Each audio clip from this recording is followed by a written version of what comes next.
Eleanor Whitaker slammed $3 down on Charles Whitmore's table so hard the coins bounced, and every person standing in that ruined orchard went dead silent. She wasn't supposed to be here. She wasn't supposed to be anything at all anymore. 2 years a widow. 36 years old. A woman too big, too quiet, and too stubborn to know when she was already beaten. And she had just spent every cent she had left on peaches that weren't fit to feed a hog. Before this story goes any further, if you're watching from somewhere out there in America, drop your city name in the comments right now. I want to know how far Eleanor's story has traveled. And if you haven't subscribed to this channel yet, hit that button and follow along, because what this woman built from $3 and a pile of storm-ruined fruit is going to stay with you long after this video ends. Now, let's go back to that orchard.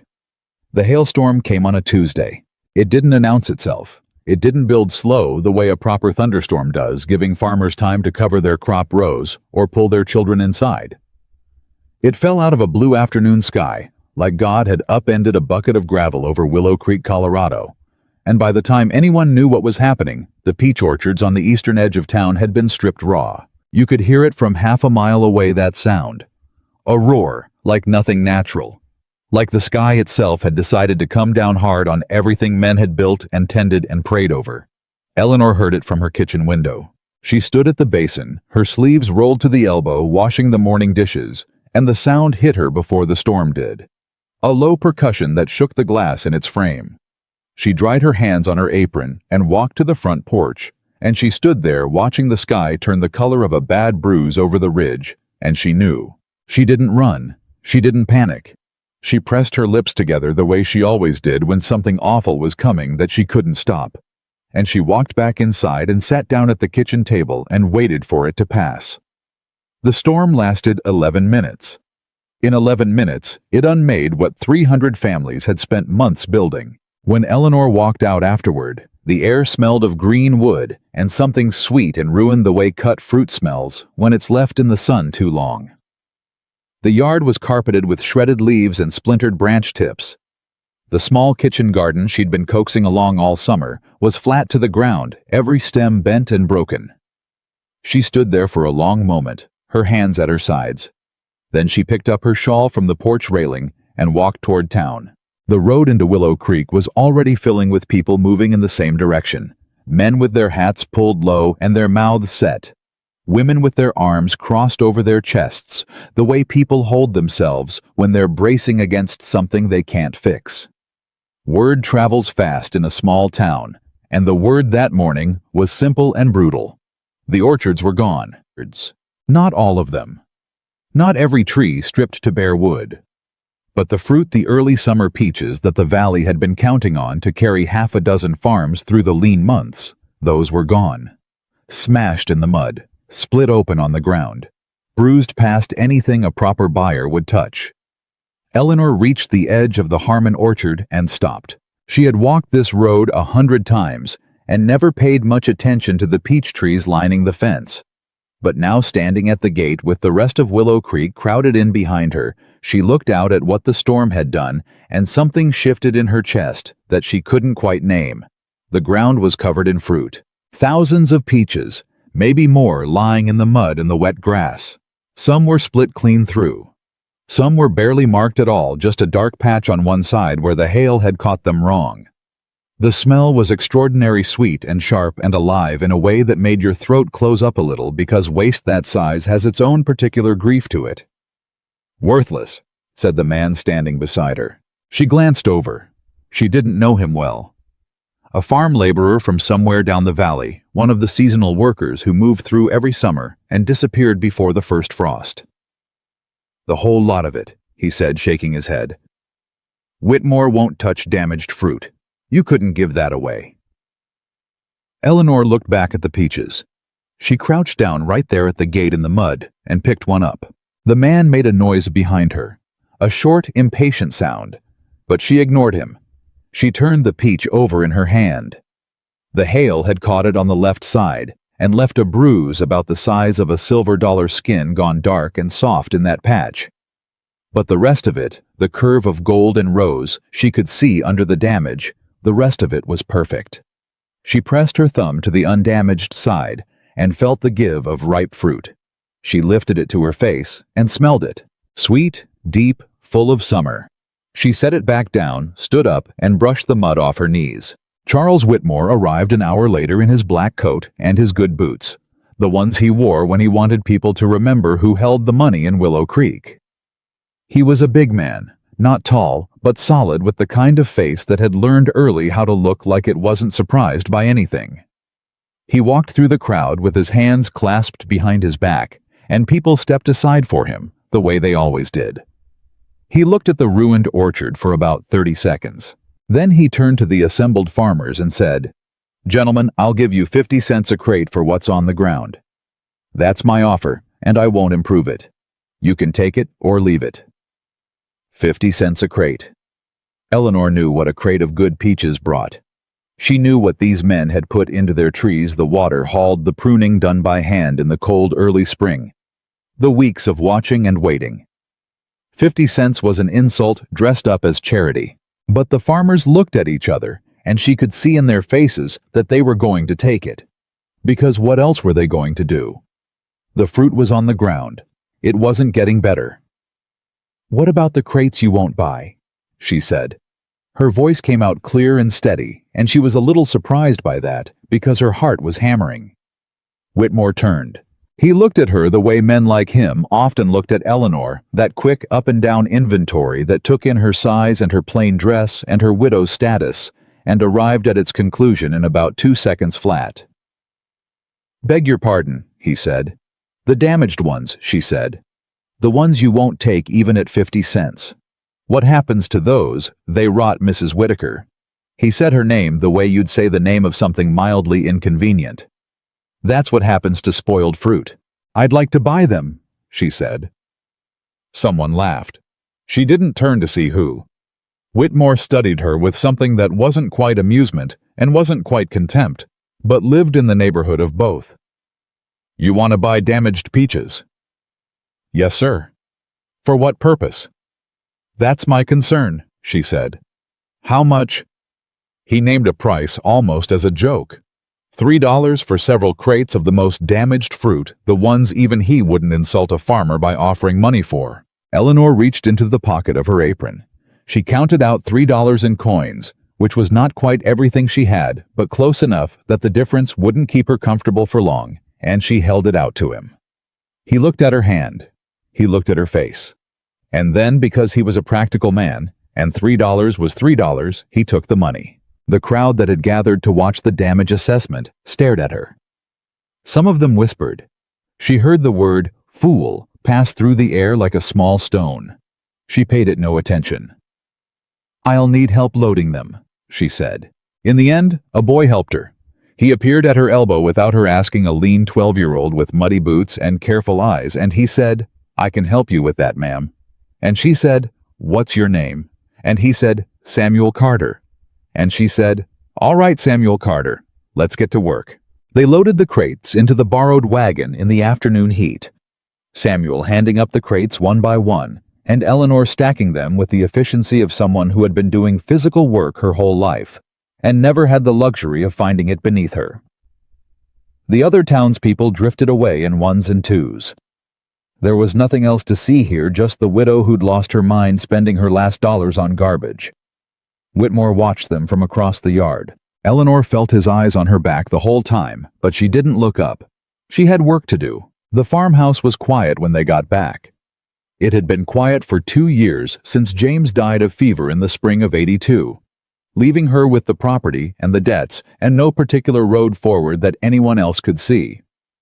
She had kept the place going by sheer will and a refusal to accept the obvious conclusion that everyone else had already drawn. But it had been hard, and it had been lonely, and there were nights when the quiet of the house pressed in on her like something with weight. She set Samuel to work, sorting the fruit at the kitchen table, while she started a fire under the biggest pot she owned. "What are we doing?" he asked. "We're sorting," she said. "Everything that's more than half good goes in that pile. Everything that's past saving goes in the bucket by the door. And Samuel, I want you to look careful. Don't throw away anything that's still got sweetness in it." He looked at her with those careful eyes of his. "Yes, ma'am." They worked through the afternoon and into the evening. Eleanor's hands moved with a precision she hadn't needed in years. The knowledge coming back to her from somewhere deep from her mother's kitchen in Tennessee, when she was young and the peach season meant weeks of work, and the smell of sugar on the stove, and her mother's voice talking her through the steps, the way a person talks through something sacred. Her mother had been a preserver in the old sense, not just a woman who made jam. A woman who understood that preservation was a kind of philosophy, that the whole art of it was learning to see what was still good inside something that looked ruined and having the patience and the skill to bring that goodness out. Eleanor had not made preserves since James died. She hadn't had the time or the heart or the fruit. Now she had all three. She sent Samuel home just before dark, pressing a small coin into his hand and telling him to come back tomorrow if he wanted more work. He looked at the coin, then at her and said, "I'll be here before breakfast, ma'am." And she believed him. She worked alone through the night. The house filled up with steam and the deep golden smell of peaches cooking down, and Eleanor stood at the stove and stirred and tasted and adjusted, adding the vanilla her mother had always insisted on, the pinch of cinnamon that lifted the flavor, without announcing itself, the careful balance of sugar that let the fruit stay forward rather than drowning in sweetness. She wasn't making jam. She knew the difference. Jam was fruit cooked, simple, straightforward, nothing wrong with it. What she was making was a preserve, a thing with body and complexity, where the fruit held its shape inside the jar and the syrup ran gold when you tipped the glass. And the flavor when it hit your tongue was not just peach, but something deeper, summer and effort and time, all held together in glass. She filled the first jars just before dawn. She set them on the windowsill and watched the early light come through them, that color somewhere between amber and gold, and something in her chest eased for the first time in longer than she could remember. She called them Golden Storm Preserves, not because of the golden color, though, that was part of it, but because of where they came from, because of what the storm had left behind that everyone else had walked away from. Because sometimes the most valuable thing in the room is the thing everyone else has decided to throw out. Samuel was at her door before 7 the next morning as promised. He found her already back at work sorting the second crate. "They look beautiful," he said, looking at the jars on the windowsill. "They taste better than they look," she said. "Come in, there's biscuits on the stove." He came in. He ate the biscuits standing up because he was 12 and didn't know yet how to sit still at someone else's table without looking like he was waiting for permission. Eleanor noticed this and said nothing about it. She had been 12 once, and she remembered what it felt like to take up space in the world like an apology. "My mother used to preserve peaches," he said after a while. "Did she?" "Yes, ma'am. She died 2 winters back." Eleanor kept her hands moving in the crate. "I'm sorry, Samuel." She used to say that a good preserve tasted like the summer remembered itself. He paused. "I don't know exactly what that means." "I think I do," Eleanor said quietly. They worked together, in a silence that was comfortable in the way shared work always is, two people moving around the same space with the same purpose. And somewhere in the rhythm of it, Eleanor found herself thinking that this right here was what she had been missing. Not just company, not just help, but the sense of something building, something growing from effort and care into a thing that hadn't existed before. Outside the window, Willow Creek was picking itself up from the storm. Farmers were calculating losses. The grain exchange was running numbers. Charles Whitmore was already 3 towns away, buying up another harvest at bottom price, from people who had no other choice. The summer that should have been generous had turned cruel, and the valley was settling into the grim arithmetic of making less do more. Nobody was thinking about Eleanor Whitaker. That suited her fine. By the end of the first week, she had filled 40 jars. By the end of the second week, she had filled nearly 100. She sent Samuel to the general store with a small amount of the sugar she'd bought on credit because she needed more, and she traded a jar of preserves to the storekeeper's wife for the cost of the sugar. And the storekeeper's wife tasted a spoonful right there over the counter and said, "Lord above Mrs. Whitaker." And Eleanor said, "I'll need another pound of sugar next week too." And the storekeeper's wife said, "You can have whatever you need." Word began to travel. That was the nature of small towns. You couldn't do anything quietly for long. A farmer's wife stopped Eleanor on the road and asked if there was any way to buy a jar. Then another. Then a woman whose husband had a dry goods route that ran through 3 counties stopped by the farmhouse and asked if Eleanor had considered selling outside of Willow Creek because her husband thought he could move them. Eleanor sat with that for a full evening before she answered, because she understood something that the woman with the dry goods route probably didn't realize she was saying. She was saying what you've made is worth more than anyone here is going to pay you for it. She was saying there's a bigger world out there that doesn't know about you yet, and maybe it's time it did. Eleanor thought about Charles Whitmore and his 50-cent crates and his boots and his quick dismissing look. She thought about the $3 in her apron pocket. She thought about her mother's hands, stained dark with fruit juice, moving through the same motions she was moving through now, and her mother's voice saying, "You learn the value of a thing by what it costs to make it right, not by what someone is willing to pay you to be rid of it." She told the woman yes. She would sell outside of Willow Creek. And that decision made quietly at a kitchen table, in a house that had been too quiet for too long, was the thing that started to bring Charles Whitmore's attention back around in her direction. Because Whitmore had buyers in those other counties. He had relationships built over decades, built on credit and obligation, and the kind of steady pressure that made people think they didn't have options when they did.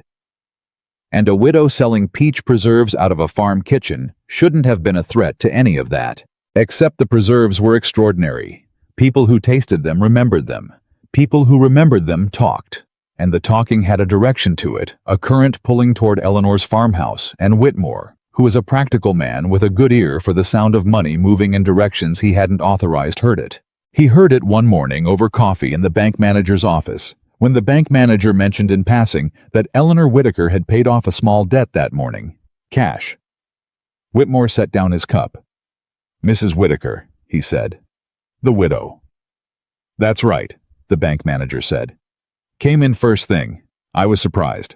I'll be honest with you, Charles. I'd had her flagged for a conversation about that account." Whitmore said nothing, but he was already thinking. He thought about $3. He thought about the crates of damaged fruit he'd written off without a second look. He thought about the sound of the widow's voice in the orchard, clear and steady in a way he hadn't expected.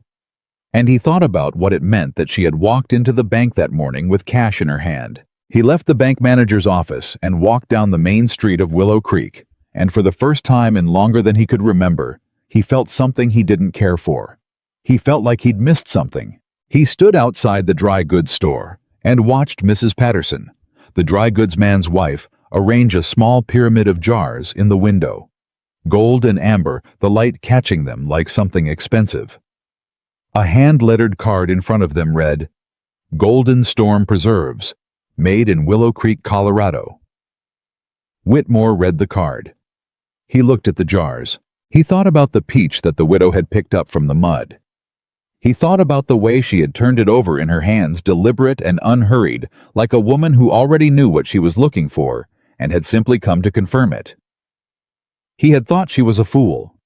He was beginning to reconsider.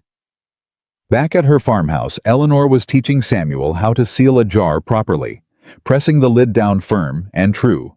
The ring tightened just enough. "Not too tight," she said. "You leave just a little give. Let the heat do the work." "How do you know when it's right?" he asked. She tipped the jar and watched the preserves move inside slow and golden. "You just know," she said. "After a while, you just know." Samuel nodded like he was filing this away with everything else she'd told him, storing it in some careful place inside himself, where things that mattered were kept. Outside, the summer was still going. The storm had done its damage and moved on the way storms do. The sky over Willow Creek had gone back to being blue and deep and indifferent, and the valley was healing itself the way valleys do, slow and stubborn and without fanfare. And in a farmhouse at the edge of town, A woman who'd spent 2 years being quietly written off was filling jars with gold. She wasn't done. She was just getting started. And somewhere across town, a man who had never lost anything he wanted to keep was beginning to understand that he had made a very significant mistake. The next time he saw Eleanor Whitaker, he intended to correct it. Whether she was going to let him was another matter entirely. Whitmore didn't go to her directly. That wasn't how he operated. Men like Charles Whitmore didn't walk up to a problem and knock on the front door. They circled it first. They sent people ahead to take the temperature of the room. They gathered information the way a farmer gathers water rights quietly and with patience until they owned enough of the flow to control the whole river. So the first thing Eleanor noticed wasn't Whitmore himself. It was the questions. Mrs. Hanford at the dry goods store mentioned almost in passing that a man had come in asking about the Golden Storm preserves. Not to buy any, just asking. How many jars had she moved? Who was buying them? Did she know where Mrs. Whitaker was sourcing her supplies? Eleanor was in the store when Mrs. Hanford told her this, and she kept her face smooth and her hands still on the counter. And she said, "What kind of man?" "A sharp kind," Mrs. Hanford said carefully. "Dressed well, didn't give a name." Eleanor thanked her and walked home, and the whole way she turned the information over in her mind, the way she turned fruit in her hands, looking for the bruise, finding the shape of the damage before it surprised her. She knew what it meant. She'd been around enough commerce in her life watching James deal with buyers and brokers to recognize the shape of a man gathering leverage. Whitmore wasn't curious about her preserves. He was calculating them. He was deciding how much they were worth and whether the woman making them could be managed or needed to be removed. She got home and found Samuel already in the kitchen, working through the last of the third crate with the focused silence she'd come to depend on. "We're going to need to move faster," she said. He looked up. "How much faster?" "As fast as we can without cutting corners." Samuel nodded and turned back to the fruit. He didn't ask why. That was one of the things she appreciated most about him. He understood that sometimes the reason behind an instruction was less important than the instruction itself. They worked through that afternoon at a pace that left Eleanor's shoulders aching and her hands raw, and by the time the light changed, they had filled 60 more jars. She carried them to the pantry shelf herself, jar by jar, and she stood back and looked at the rows of them, and felt something that wasn't quite pride and wasn't quite fear, but contained elements of both. Because she was building something real now, and real things could be threatened. The second thing she noticed came 3 days later at the farmer's market. She had set up a table at the edge of the square, a plain wooden table with 24 jars arranged on it, and a small card that read what it read. The market had been slow since the hailstorm stripped the orchard's farmers selling what they had left. Customers buying cautiously, the whole economic texture of the town, compressed by the damage the storm had done. But people had started coming to Eleanor's table specifically. Not drifting past it the way market customers drifted, but walking toward it with intention, people who had heard about the preserves from someone who had tasted them and couldn't stop talking about them. An older woman from 2 farms over pressed a jar to her chest like something precious. A man in a wool coat who said he was traveling from Denver tasted the spoonful Eleanor offered and stood very still for a moment before asking how many jars she could sell him. "How many do you need?" she asked. "How many can you make?" "More than I have today," she said. He bought everything she had on the table. She was wrapping the last jars in cloth for his case when she became aware of someone watching her from across the square. She didn't look up right away. She finished what she was doing, counted the man's money, thanked him, and then when she had her composure fully in hand, she looked up. It wasn't Whitmore. It was his man, a thin fellow named Dobbs who functioned as Whitmore's eyes around town, doing small administrative errands and delivering messages and generally being present in the places Whitmore couldn't be without drawing attention. Dobbs was standing near the feed store with his hands in his pockets, watching her table with the expression of someone trying to look like they weren't watching. Eleanor met his gaze straight on. Dobbs looked away first. She drove home with an empty table and a full coin purse, and she sat in the kitchen with a cup of tea going cold in her hands and thought very carefully about what she was up against. Charles Whitmore had not built what he built in Willow Creek by being careless or slow. He controlled the produce buying, which meant he controlled what the farmers grew and what price they expected for it. He controlled the warehouse where most of the valley's preserved goods moved through. He had a relationship with the railroad agent 3 towns over that gave him advance notice of what buyers were coming and what they were looking for. He had spent 20 years constructing a web of dependency and obligation that kept people inside it because they couldn't see the edges. Eleanor could see the edges. That was her advantage. She'd never been inside the web. She was too small, too female, too recently widowed, too easily overlooked. She had been operating outside of Whitmore's system entirely, which meant she hadn't been constrained by it. But that invisibility had a time limit, and she felt it running out. She needed to move before he did. The next morning, she went to see Anna Kowalski. Anna's place was a small farm at the north end of the valley, the kind of property that looked modest from the road and revealed its true character. Only once you were inside it, a house ordered and precise and full of the evidence of decades of careful work. Shelves of preserved goods. A kitchen garden so efficient, it produced twice what you'd expect from half the space. An old woman who moved through it all like she had memorized every inch of the world and found it sufficient. Anna was 71 years old and had been preserving food since before Eleanor was born. She had come to Colorado from Poland with her husband 30 years ago and had outlasted him and the hard winters and 3 crop failures and the particular loneliness of being a foreigner in a town that tolerated rather than welcomed. She was not warm in the surface way that made socializing easy, but she was generous in the deeper way that mattered, the kind of generosity that didn't announce itself. She had given Eleanor jars when Eleanor had nothing. That wasn't something Eleanor forgot. "I need advice," Eleanor said, sitting across from Anna at her kitchen table with a jar of the Golden Storm preserves between them. Anna opened the jar. She dipped a clean spoon and tasted it with the focused attention of someone who did not taste things casually. She said nothing for a full minute. Then, "You used vanilla." "Yes." "Not too much." "No." "And you let the sugar rest before you added the fruit." It wasn't a question. "My mother's method," Eleanor said. Anna looked at her. "Your mother knew what she was doing." "She did." Eleanor paused. "Anna, I think Whitmore is going to come for me." "Of course he is," Anna said, as if this were the most obvious thing in the world. "You built something he doesn't control.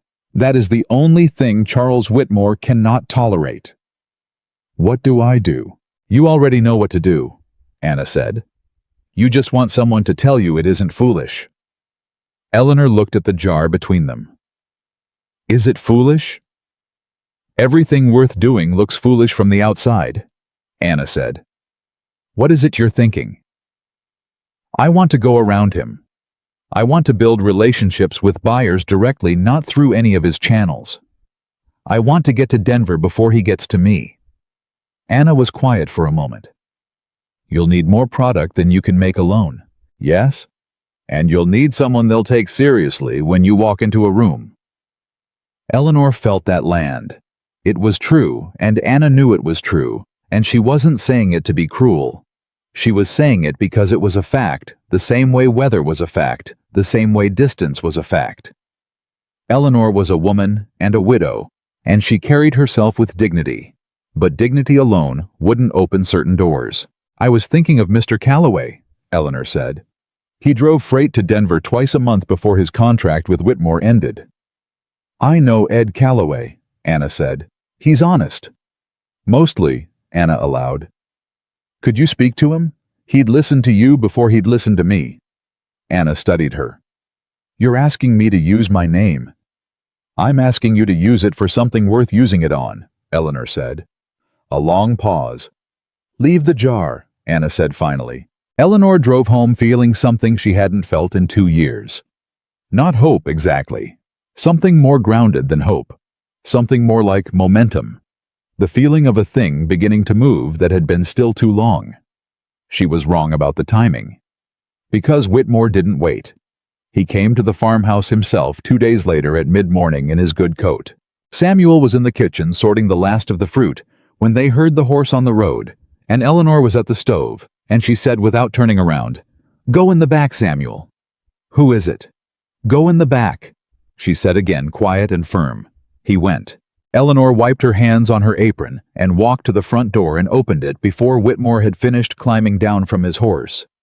She stood in the doorway with her arms loose at her sides, not blocking it exactly, not inviting him in exactly. Just present. "Mrs. Whitaker," he said, tipping his hat. "Mr. Whitmore." "I wonder if I might have a word." "You can have them from there," she said pleasantly. Something moved across his face. Not quite surprise. He was too controlled for that, but something adjusted.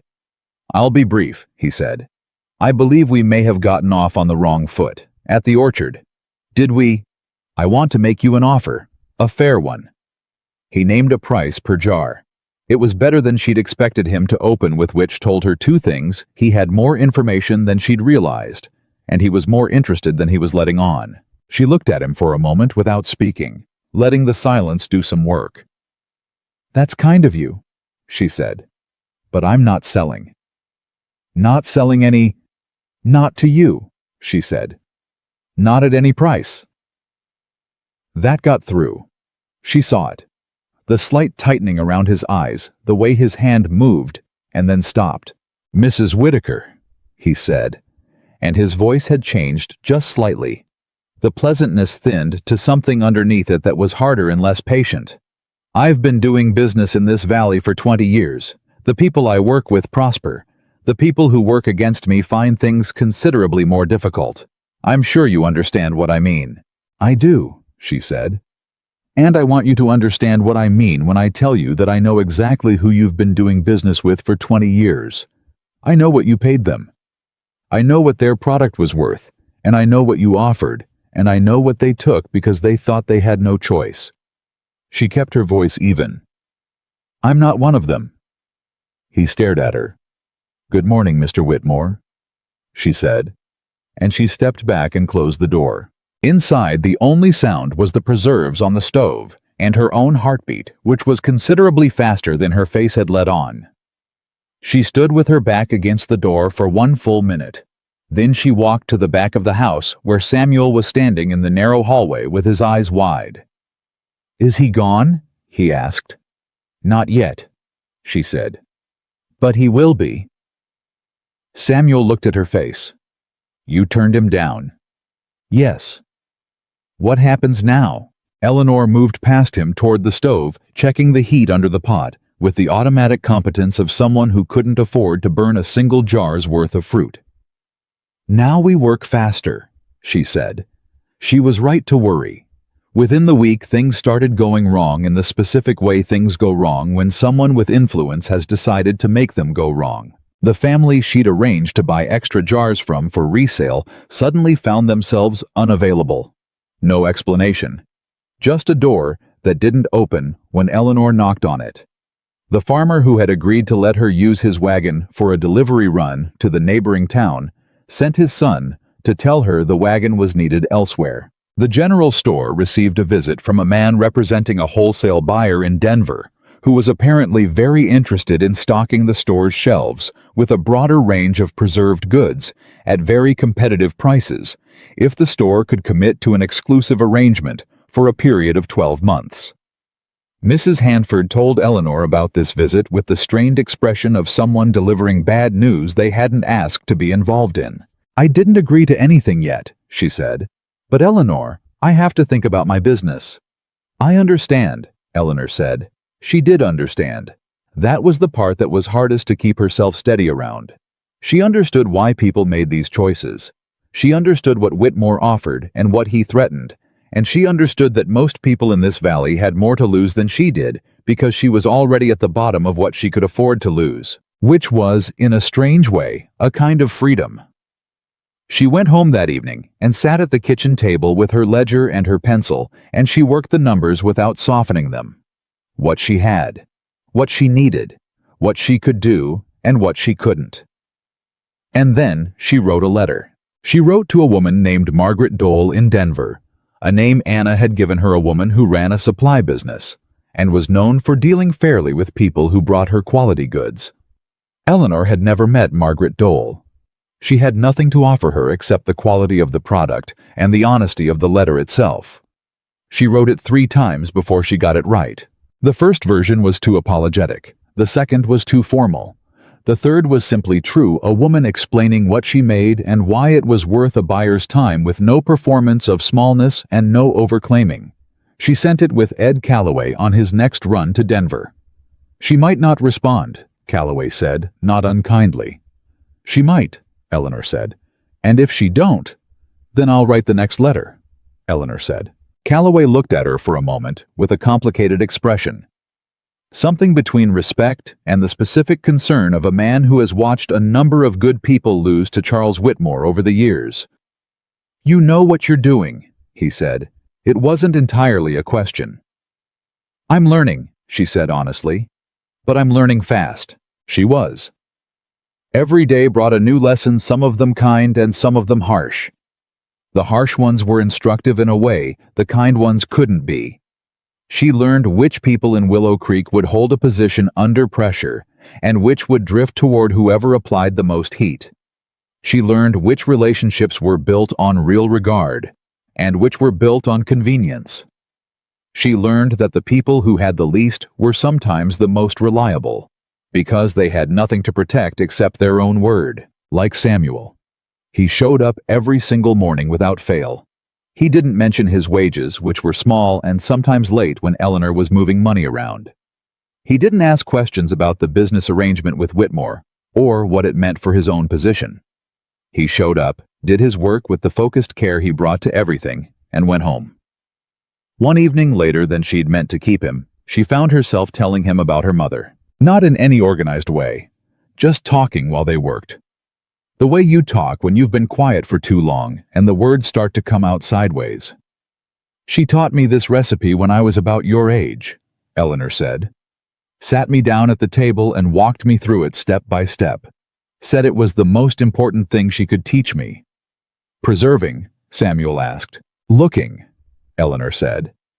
The preserving was just the application. What she was really teaching me was how to look at a thing properly. Not at what it looks like on the outside, at what it actually is. Samuel considered this with the gravity he brought to most things. Like the peaches. Like everything, she said. Like people. He was quiet for a moment. My mama used to say something like that. She said most people only see the surface of a thing. The ones worth knowing see all the way through. Eleanor looked at him. 12 years old, careful-eyed, sitting in a dead woman's kitchen, helping a widow build something out of damage and stubbornness. Your mama sounds like she was a wise woman, Eleanor said. She was, he said simply, and he went back to work. The letter came back from Denver 11 days later. Eleanor was in the kitchen when she heard Calloway's wagon, and she made herself finish what she was doing before she went to the door, because she did not want to be the kind of person who dropped everything at the sound of a horse. She finished sealing the jar in her hands, set it on the shelf, wiped her hands dry, and walked to the door. Calloway was coming up the path with a letter in his hand and an expression she couldn't read. She wrote back, he said. Eleanor took the letter. She didn't open it in front of him. She thanked him, waited until he was back down the path, and then she went inside and sat down at the kitchen table and held it for a moment. Samuel was watching her from across the room. Open it, he said quietly. She did. Margaret Dole's handwriting was businesslike and clear. The letter was short. She had received the sample jar Calloway had carried along with the letter. She had tasted the preserves. She was interested. She would like to place an initial order and discuss the possibility of a standing arrangement if the product could be delivered consistently and on schedule. She named a price. It was more than Whitmore had offered. Eleanor set the letter down on the table and looked at it for a long moment. Good news, Samuel asked. Yes, Eleanor said. And then, because she was alone in her kitchen with a 12-year-old boy and no one else to tell, very good news. Samuel broke into the kind of grin she hadn't seen from him before. sudden and unguarded, and completely unlike his usual careful expression. "I knew it," he said. "Don't get ahead of yourself," she said, but she was smiling too. She read the letter twice more that evening, tracing Margaret Dole's terms with one finger, not because she didn't understand them, but because she wanted to feel the reality of them. A real buyer, a real price, a real arrangement that didn't root through Charles Whitmore or depend on his goodwill or require her to keep herself small enough to fit inside the space he'd decided to allow her. She wrote back that night. She accepted the terms. She did not sleep much, but the work she had the next morning was better than it had been before, because now it had a shape to it, a destination, a specific weight and volume and date attached to it. Before she had been building toward something she could feel but not quite see. Now she could see it.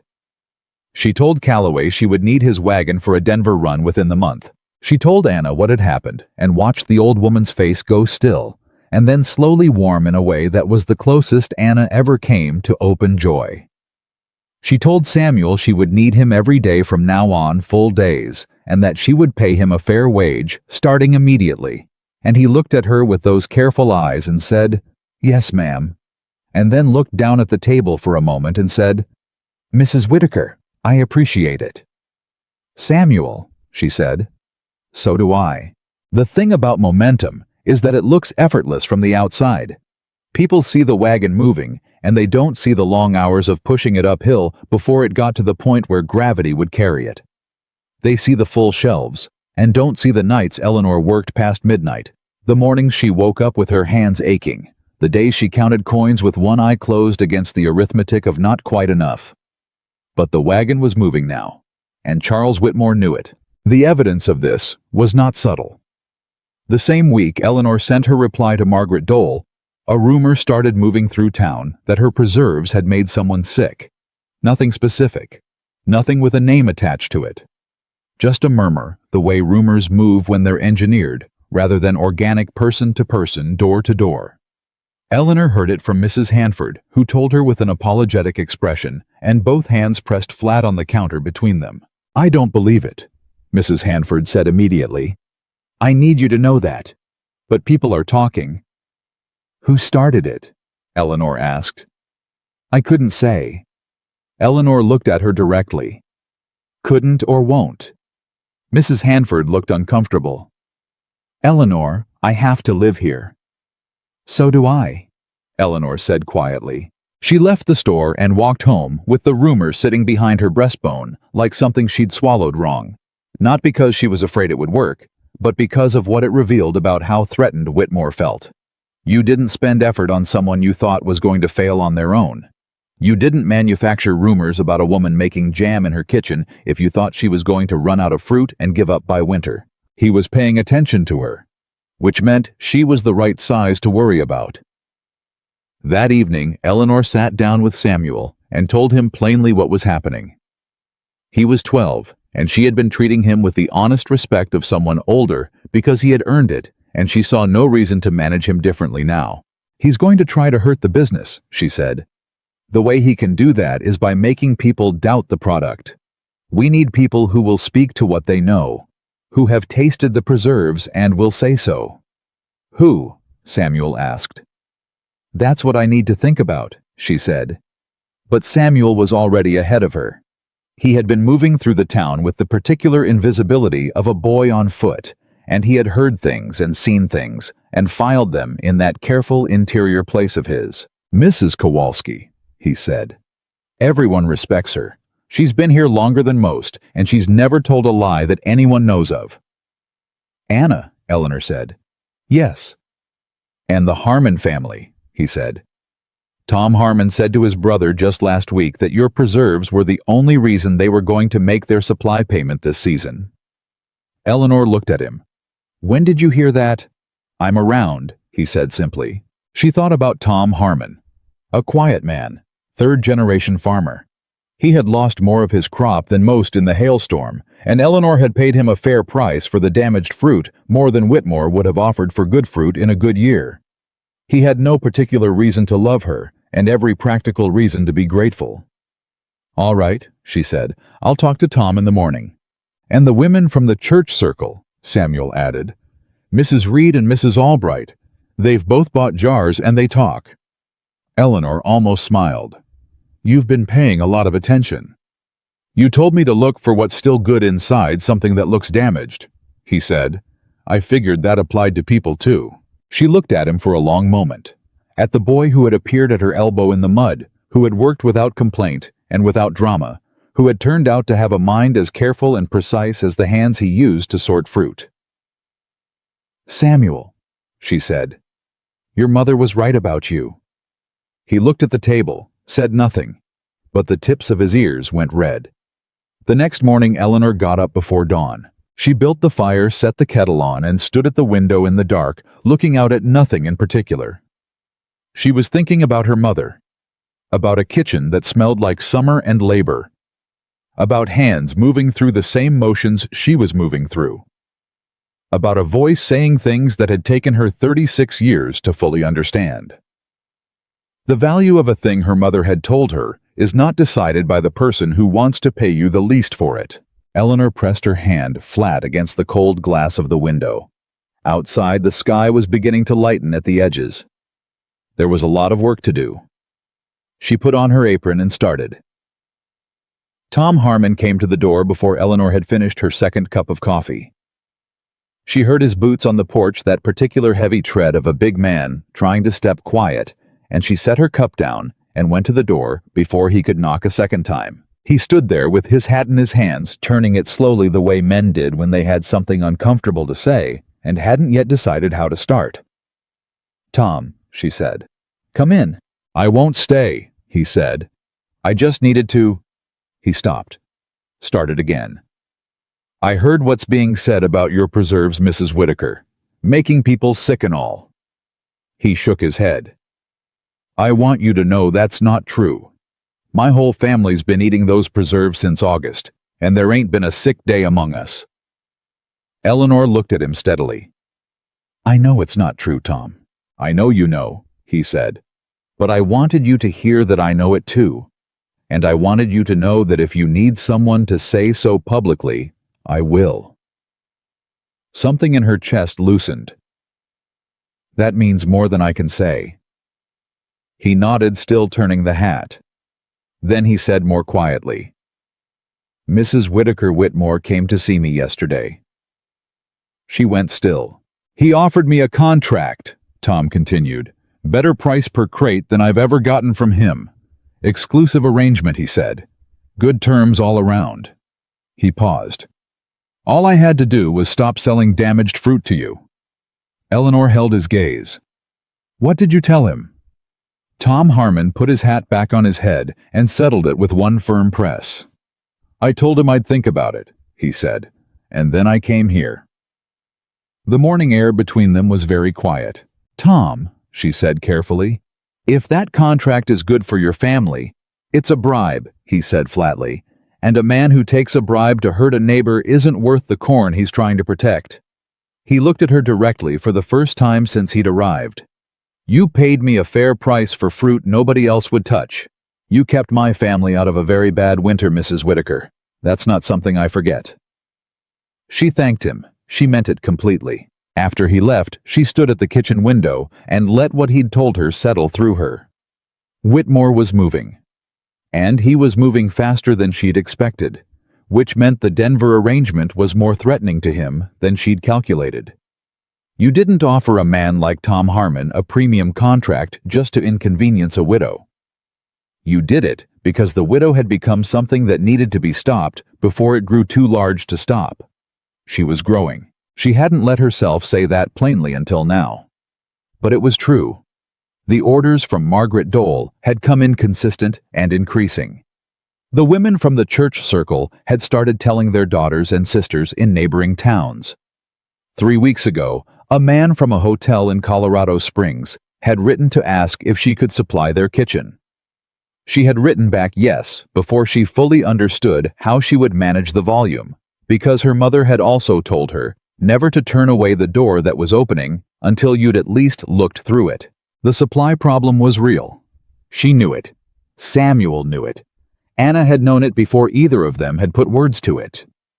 She needed more fruit, more hands, more jars, and more time. She had access to none of these things at the quantity she needed, and the window for the rest of the peach season was narrowing. If she didn't solve the supply problem in the next 2 weeks, it wouldn't matter what Margaret Dole wanted to order or what the hotel in Colorado Springs was willing to pay. She put on her coat. She had calls to make. The first was to Anna, who listened to the full situation, with her hands wrapped around a coffee cup and her eyes moving over Eleanor's face with the measuring attention of someone reading a document. "The Reyes family," Anna said when Eleanor finished. "Miguel Reyes over on the South Ridge. He has 40 trees that weren't in the hailstorm's path. His fruit came through clean. He's been trying to sell to Whitmore all season, and Whitmore keeps offering him less than it costs to pick the fruit. He's angry about it, and he's not quiet." Eleanor thought about Miguel Reyes. She didn't know him well. He was quiet at market, kept to his family's Spanish-speaking, and treated by a large portion of Willow Creek with the flat incuriosity people applied to anyone they'd decided didn't quite belong. She had bought tomatoes from his wife once, and the woman had looked genuinely startled to be treated like a regular customer. "Would he sell to me?" Eleanor asked. "Ask him," Anna said simply. "Don't send someone. Go yourself." The second call was harder. She had to go to the bank. The bank manager, a man named Gerald Pierce, was not unkind. He was something more difficult than unkind. He was careful. He had a bank to run, and a community standing to maintain, and a long relationship with Charles Whitmore that predated Eleanor's business by 15 years. He was the kind of man who managed risk the way you'd manage a fire from a careful distance with his hands behind his back. Eleanor walked into his office and sat down across from him and put her ledger on the desk between them. "I need a line of credit," she said. "For supplies. Jars, sugar, additional labor. I can show you the orders I'm running against." Pierce looked at the ledger. He turned pages carefully the way you handle something that might tell you something you'd rather not know. "Mrs. Whitaker," he said, "this is impressive." "The numbers are honest," she said. "I can see that." He paused. "I'll be frank with you. I've had a conversation recently that complicates this." She kept her face still. "With Mr. Whitmore." The slight pause before he answered was its own answer. "I'm not at liberty to discuss who I speak with about bank business." "Mr. Pierce," Eleanor said, "I have documented orders from a Denver buyer, a standing inquiry from a Colorado Springs hotel, and over 200 jars sold in the last 6 weeks at margins. I can show you line by line. I am asking you to look at what is in front of you and make a decision based on what you see." He looked at her for a long moment. "The credit you're asking for is modest," he said finally. "Yes. And the orders you're showing me are real. You can write to Margaret Dole and verify them yourself." Another pause. Then he turned another page in the ledger, and Eleanor could see him making the decision the same way she'd watched men make decisions her whole life. The small internal pivot from what someone had suggested to what the evidence actually required. "I'll approve a 60-day line," he said, "at standard rate." What? She walked out of the bank into the afternoon light and allowed herself exactly 3 seconds of pure relief. Then she put it away and went to find Miguel Reyes. She found him on the South Ridge where Anna said he'd be working his orchard alone. He was a compact man in his 50s, with weathered hands and the careful measuring look of someone who'd been surprised by unkindness enough times to stop expecting anything different. He watched her walk up the row toward him with an expression that wasn't unfriendly, but wasn't warm either, waiting to see what she was. "Mr. Reyes," she said, "my name is Eleanor Whitaker. I make preserves over on the east side." "I know who you are," he said, not rude, just stating a fact. "I need fruit," she said. "Good fruit properly picked. I'll pay you above market, and I'll pay cash within 10 days of delivery." He studied her. "Above market. How much above?" She named a price. He didn't react immediately. He turned and looked at his trees for a moment, the way a man looks at something he's been worrying over for a long time. "Whitmore offered me less than that for grade A fruit," he said. "I know," she said. Why would you pay more? Because your fruit is worth more, she said. And because I need what you can grow, and I'd rather pay you fairly and have you as a reliable partner than pay you poorly and have you go somewhere else. He looked at her directly. You're not like most people I deal with. I've been told that, she said. Usually not as a compliment. Something shifted in his face. Not quite a smile, but the territory adjacent to one. When do you need the first delivery? He asked. By the time she drove home that afternoon, she had a bank credit line, a fruit supplier, and a short list of women Anna had mentioned who did piecework and might be willing to help in the kitchen for fair wages. She had a clear path forward, and she also had in the back of her mind the quiet knowledge that none of it would matter if Whitmore found a way to cut off the road before she got to the end of it. That night, she sat down and wrote careful letters to Margaret Dole and to the hotel in Colorado Springs, telling them plainly what she was building and what they could expect and on what schedule. She did not oversell. She did not promise more than she could deliver. She wrote the way her mother had preserved with precision and without ornamentation, letting the substance of the thing speak for itself. She sealed the letters. She went to bed. She slept better than she had in weeks. The trouble started on a Wednesday. It came in a form she hadn't anticipated, which was its own lesson. One she filed away with everything else this season had taught her. She had expected Whitmore to come at the business, at the supply chain, at the buyers, at her reputation. She had been watching for all of those things. She had not been watching for what he actually did. He went after Samuel. She found out the way you find out about things in a small town from someone who couldn't quite look you in the eye while they told you. Mrs. Reed from the church circle stopped her on the road and said with visible discomfort that she had heard Dobbs talking to two men near the feed store the day before, and the gist of what Dobbs had said was that the Carter boy working for Mrs. Whitaker had a habit of helping himself to things that didn't belong to him. Eleanor stood very still in the middle of the road. Who was he saying this to? She asked. The Harford brothers, Mrs. Reed said. They do most of the loading work at Whitmore's warehouse.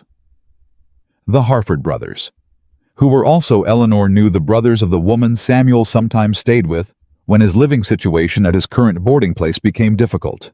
Who were, in other words, people with some influence over where a 12-year-old homeless boy slept at night. She thanked Mrs. Reed and went straight home. Samuel was in the kitchen. He looked up when she came in, and something in her face made him put down what he was holding. What happened? He asked. She told him, plainly without softening it, because he deserved the truth, and she wasn't going to start managing him now. He went very still. The way he went still when something was coming at him that he didn't have a defense against. She had seen that look before on his face, and on other faces, the look of a person who has learned to wait out pain because fighting it has never done any good. It's not true, he said. I know it's not true, she said.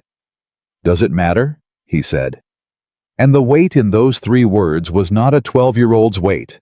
It was something older and harder and terribly familiar. Eleanor pulled a chair out from the table and sat down, so she wasn't standing over him.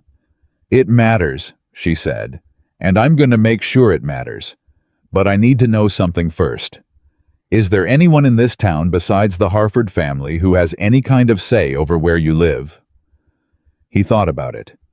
Mrs. Bell at the boarding house. She's the one who decides if I stay. Is she a reasonable woman? She's fair, he said. She doesn't listen to gossip usually. Usually, Eleanor repeated. She listened to Dobbs once before, he said. About the Moreno boy. He got put out over it. Eleanor looked at him. He was holding himself very carefully, the way you hold yourself when you're trying to keep something from showing. Samuel, she said. I want to ask you something, and I need a straight answer. Yes, ma'am. Would you be willing to stay here, not as a worker, as... She paused, choosing words carefully. As someone who belongs here. I have the room, and you'd have a proper place, and it would take the Harford brothers and Mrs. Bell and Dobbs completely out of the equation. He looked at her. For a moment, his face was entirely unguarded. She saw everything that moved through it, the hope and the caution behind the hope, and the fear behind the caution, and underneath all of it, the bone-deep exhaustion of a child who had been looking for a steady place to stand for a very long time. "You mean that," he said. "I don't say things I don't mean," she said. He looked down at the table. His jaw worked. "Yes," he said. "I'd be willing." "Good," she said. "Then that's settled." She got up and went back to the stove because she knew he needed a moment, and giving him one was the most dignified thing she could do. She heard him exhale behind her, slow and shaky, the sound of someone putting down something heavy. She didn't turn around. She gave him the space to put himself back together.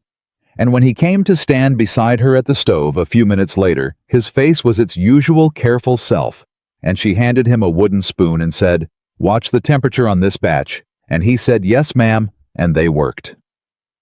The next morning, Eleanor went to see Mrs. Bell. Mrs. Bell was a practical woman with a boarding house to run and a reputation for running it honestly, and she listened to Eleanor with the focused attention of someone who understood that the conversation had stakes on both sides. Eleanor laid it out plainly. Samuel was a careful, honest, hard-working boy. She wanted him to come live at her property and work full-time in the business she was building. She would take full responsibility for him. What she needed from Mrs. Bell was confirmation that there was no reason, no legitimate reason, that this arrangement couldn't move forward. Mrs. Bell looked at her steadily. "You heard about what Dobbs said?" "I did," Eleanor said. "You believe it?" "Not for a second." Mrs. Bell nodded slowly. "Neither do I," she said. "That boy's never taken so much as an extra biscuit without asking." "But Eleanor, when Whitmore's people start putting names in the air—" "I know," Eleanor said. "That's why I'm here. I want to make sure Samuel doesn't spend another night worrying about where he stands." Mrs. Bell was quiet for a moment. "He's talked about you," she said. "The boy. He thinks you hung the moon, not that he'd say it in those words." Eleanor felt something sharp and sweet move through her chest. "He's good people," she said quietly. "He is," Mrs. Bell agreed. "All right, you take him. And Eleanor," she paused, "watch yourself. Whitmore going after a child is a new low even for him." "I noticed that," Eleanor said. She walked back to the farmhouse, feeling the gravity of it settle in. Whitmore going after Samuel was not a random move. It was a message. It was designed to distract her, to pull her attention off the business and onto a personal crisis, to make her spend time and emotional resources defending someone she cared about instead of building what she was building. It was also designed to frighten her. She let the fear move through her, and then she let it go, the way her mother had taught her to do with things she couldn't stop. You felt it fully. Then you set it down. The following week was the hardest she had managed since the business began. The shipment to Margaret Dole went out on Calloway's wagon, 240 jars, carefully packed and loaded at 4 in the morning, because that was when Calloway needed to leave to make Denver by afternoon.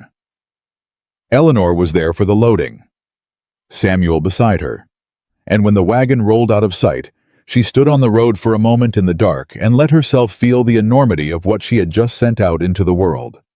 Then she went back to work. 2 days later, the shipment arrived and Margaret Dole sent a brief note by return post. The note said 2 things. First, that she had already sold half the order to 3 different buyers and had orders for more. Second, that she would like to increase the next delivery by 40%. Eleanor read the note aloud to Samuel. He said 40%. "Yes." "Can we do that?" "We're going to," she said. They increased the next order. Miguel Reyes delivered on schedule his fruit clean and properly picked exactly what he'd promised. The 3 women Anna had recommended turned out to be efficient and reliable and willing to work early mornings, which was when Eleanor needed them most. The kitchen that had been her mother's teaching ground, and then her grief place, and then her small experimental production floor had become something larger, louder, warmer, and more alive than she could have imagined 4 months ago. It was around this time that the town began to shift. Eleanor noticed it in small ways at first. The way people greeted her at market, not the careful, slightly apologetic greeting they'd been giving her since Whitmore started his campaign, but something warmer and more direct. Mrs. Albright stopped her specifically to say that she had served Eleanor's preserves at a dinner for her husband's business associates, and two of them had asked where they could order more. Tom Harmon tipped his hat when he passed her on the road and said, "How's business, Mrs. Whitaker?" in a tone that expected a good answer. The storekeeper's wife had quietly taken down the exclusive wholesale arrangement proposal that Whitmore's man had brought in and restocked her window with the Golden Storm jars. People were watching Eleanor and Whitmore and making calculations. That was the plain truth of it. They were watching to see who was going to win. And for the first time, Eleanor understood that she was going to win. Not because she was powerful. She wasn't. Not because she had allies with influence. She had very few. Not because she had outmaneuvered a man who had spent 20 years learning every angle of commercial leverage in this valley. She was going to win because she had built something real.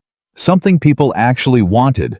Something that existed because she had picked up a bruised peach from the mud and seen the sweetness underneath. And real things in the end had a durability that manufactured power couldn't match. She was thinking about this one evening late, when Samuel had already gone to his room, when she heard a horse on the road again. She'd learned by now not to tense at that sound. She went to the window and looked out. It was Whitmore, but this time he wasn't alone.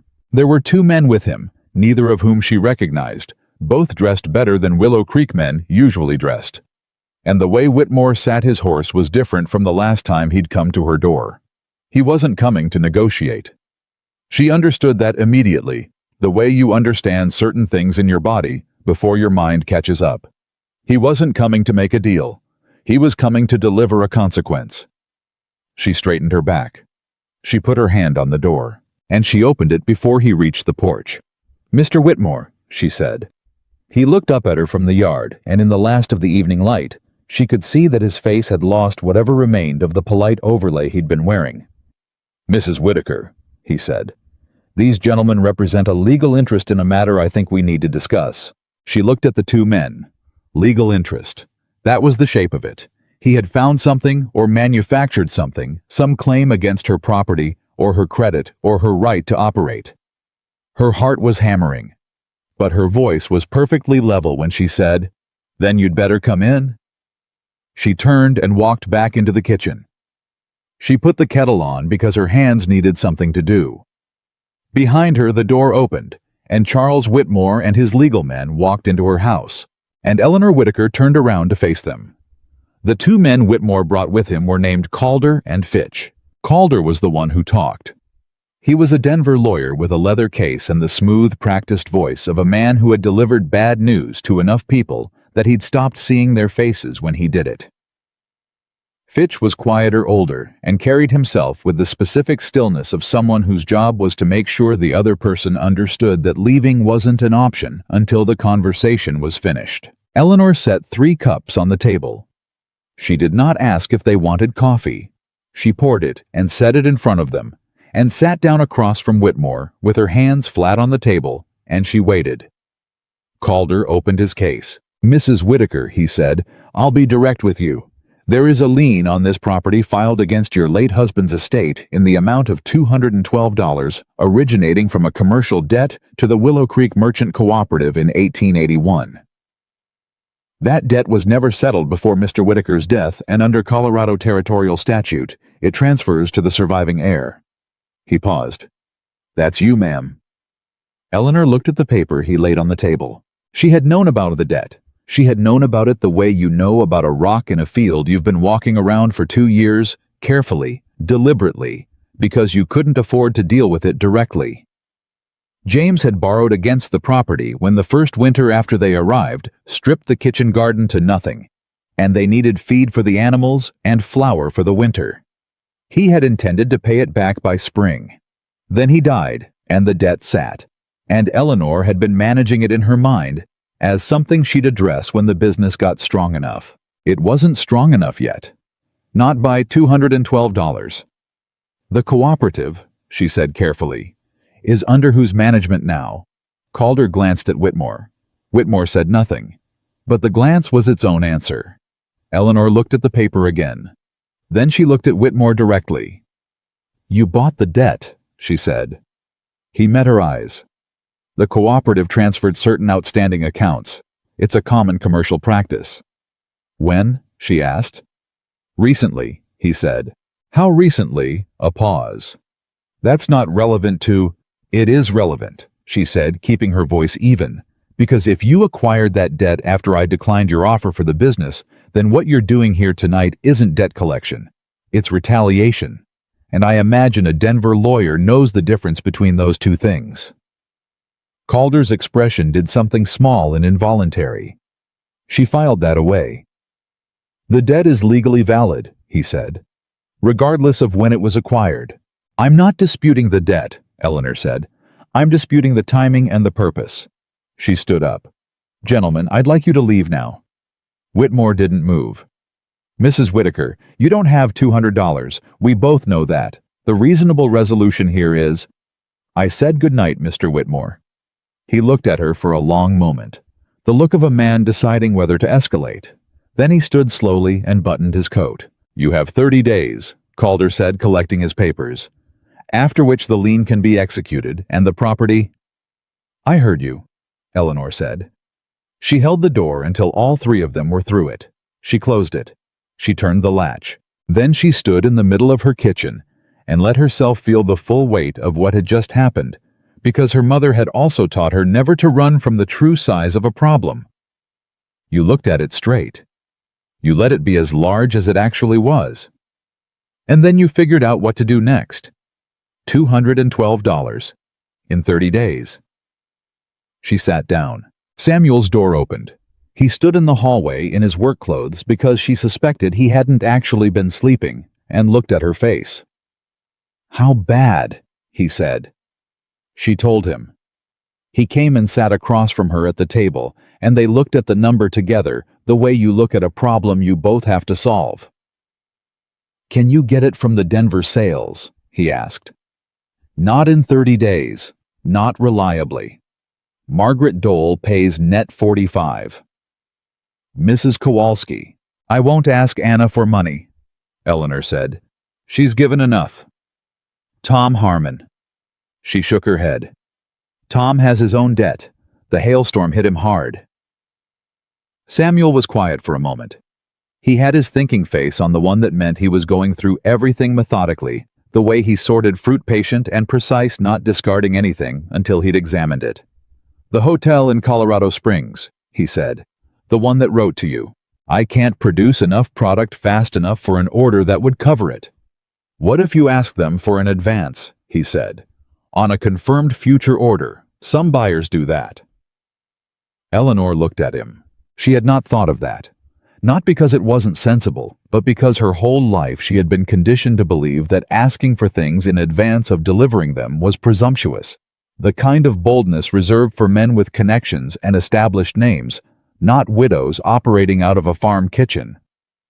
She thought about Margaret Dole's letter, about the tone of it, the directness, the way it had addressed her as a business correspondent rather than a charity case.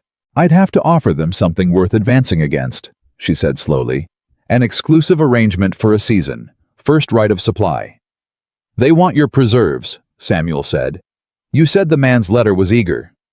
He was eager, she admitted. Then he might be willing. She sat with it for the moment, turning it over. It was a risk. If the hotel advanced her money, and she couldn't deliver the product on time, she'd damage the relationship, and still owe the debt. But if she didn't try, she had 30 days, and not enough in the account, and Whitmore would execute that lien, and she would lose the farmhouse, and everything she'd built would dissolve back into nothing. And Samuel would be without a home again, and all the work, and the jars, and the golden light of the first sunrise through the glass would have amounted to an interesting story that ended badly. She picked up her pen. I'm going to write 2 letters tonight, she said. One to the hotel, one to Margaret Dole explaining the situation and asking if there is any way to accelerate payment on the current order. That's telling her Whitmore is coming after you, Samuel said. Yes, Eleanor said. It is. She wrote both letters before midnight and handed them to Calloway at first light. He looked at her face, looked at the letters, and said, I'll ride faster than usual. Thank you, Ed, she said. She went back inside and started the morning's work. The thing about a threat with a deadline is that it changes the quality of every hour. Time that had previously moved at the pace of manageable effort now had weight to it. She felt it in everything she did. The fruit she cut the jars, she sealed the accounts she checked and rechecked. 30 days sounds like a long time until you start subtracting from it and find out how fast a number goes to zero. She did not tell Anna the full situation. She told her enough, framing it as a temporary cash flow difficulty, because Anna would have immediately offered money, and Eleanor was not going to do that to a 71-year-old woman on a fixed income. But Anna, who missed very little, looked at her with those sharp eyes and said, "Whitmore." "Yes," Eleanor said. "He found a legal instrument. He manufactured one, but the debt is real." Anna was quiet. Then she said something unexpected. "How many people in this town owe you something?" Eleanor frowned. "I'm not in the business of keeping that kind of score." "I'm not talking about money," Anna said. "I'm talking about something else. The Harmon family, Miguel Reyes, Mrs. Hanford, the women you hired, the people who bought your preserves at a fair price when they couldn't afford more. How many of them know what Whitmore is doing?" Eleanor looked at her. "I don't want to involve people in my—" "Eleanor," Anna said, and her voice had the particular firmness of someone who had lived long enough to know when sentiment was getting in the way of sense. "You have spent the last 4 months building something that has helped a great many people in this valley. Tom Harmon kept his farm because of what you paid him. Miguel Reyes has his best season in 4 years because of you. The women you hired have income they didn't have before." She paused. "These people aren't just your neighbors. They are your community, and a community that doesn't know it's under threat cannot defend itself." Eleanor sat with that for a long time after she left Anna's house. She didn't like it. The part of her that had always handled difficulty privately, that had held her chin up and her problems close and never asked for more than she'd earned, that part resisted it completely. It felt too much like weakness. Too much like the widow asking for help, which was a thing she had spent 2 years refusing to do. But Anna was right. This wasn't just about her. It hadn't been just about her for a long time. She called it a community meeting, which was perhaps too formal a word for the dozen people who gathered in the Harmon family's barn on a Thursday evening, having been told by Tom that Mrs. Whitaker had something important to say. They came. That was the first thing. Without obligation, without advance knowledge of what she was going to tell them, they came. Tom and his wife. Miguel Reyes and his oldest son. Anna, who sat in the corner with her hands in her lap and said nothing. Mrs. Hanford. 2 of the women from the kitchen. Samuel, who stationed himself near the wall with his arms crossed and watched everyone with his careful eyes. Eleanor stood in front of them and told them the truth, not the version that made her look stronger than she felt, not the version that minimized the danger. The full truth, the debt, the timeline, the lien, the fact that Whitmore had bought it specifically to remove her, and what would happen to the business and to their arrangements if he succeeded. She watched their faces while she talked. Tom Harmon's went hard and closed the look of a man who had suspected something and was now having it confirmed. Miguel Reyes looked at his son and then back at her with an expression she couldn't fully read. Mrs. Hanford pressed her lips together. When she finished, the barn was quiet. Then Tom said, "How much?" $212, she said. He looked around the room. "I can put in 30, he said. "I don't have it liquid, but I can get it." "Tom, I'm not asking anyone to—" "I know you're not asking," he said. "I'm offering. There's a difference." He looked at Miguel Reyes. "Miguel," Reyes looked at Eleanor steadily. "You paid me what my fruit was worth," he said. "Nobody's done that before. I can put in 20. Mrs. Hanford said quietly, "I have some money set aside. I can do 15. Eleanor stood in that barn and felt something crack open in her chest that she hadn't known was closed. One by one they named numbers. Not large ones. There were no wealthy people in that room. But the numbers added up the way small things add up when enough people bring them together steadily with weight. They didn't reach 212. They reached 160. $52 short. The room went quiet again. Samuel uncrossed his arms from the wall. "I have $11, he said. "Saved from wages." Every head in the barn turned toward him. He stood his ground, 12 years old and perfectly straight-backed. "That's your savings, Samuel?" Eleanor said. "I know what it is," he said. "Mrs. Whitaker, you gave me a home when you didn't have to. You gave me work when nobody else saw a reason to. You told me my mother was right about things when I'd started to think maybe she wasn't." His voice was steady, steadier than hers would have been. "If I've got $11 and this is what it's needed for, then this is what it's for." Eleanor couldn't speak for a moment. The room was very still. She was $41 short. It was Anna who broke the silence. "I have $45, Anna said from her corner. "In my house. I will bring it tomorrow morning." "Anna, I told you I wouldn't. You told me you wouldn't ask," Anna said crisply. "I'm not being asked. I'm deciding." She fixed Eleanor with a look that had decades of winters and stubbornness and survival behind it. "I have lived in this valley for 30 years, and I have watched that man take from people who could not afford to lose what he took. I have watched because I was old, and I was foreign, and I told myself it was not my fight." She paused. "It was always my fight. I was simply afraid to say so." She looked around the room. This woman built something honest in a dishonest situation. That is worth $45. Nobody said anything. Then Tom Harmon said, "I reckon it's worth considerably more than that." And something shifted in the room that Eleanor couldn't quite name. Something that had to do with people recognizing themselves in a shared purpose, which was a thing that didn't happen often, and when it did, changed things permanently. They had enough. Eleanor paid the debt 2 weeks before the deadline. She walked into Gerald Pierce's bank with $212 in an envelope and set it on his desk and said, "I'd like to pay the lien in full." Pierce looked at the envelope. He looked at her. Something moved across his face that was adjacent to embarrassment. "Mrs. Whitaker," he said, "I want you to know I didn't—" "I know Gerald," she said, not unkindly. "Can you process this today?" He processed it that afternoon. She walked out of the bank into the main street of Willow Creek with the receipt in her pocket and the extraordinary lightness of a debt paid and a threat removed, and she stopped on the sidewalk and stood very still for a moment, just feeling it. The letters had also come back. The hotel in Colorado Springs had agreed to an advance, not the full amount she'd needed, but a significant portion, and Margaret Dole had written back with a warmth that was unusual for her brief businesslike correspondence. She had also, almost in passing, mentioned that she had spoken to 2 other buyers about Golden Storm preserves, and that she expected inquiries shortly. The business was not just surviving.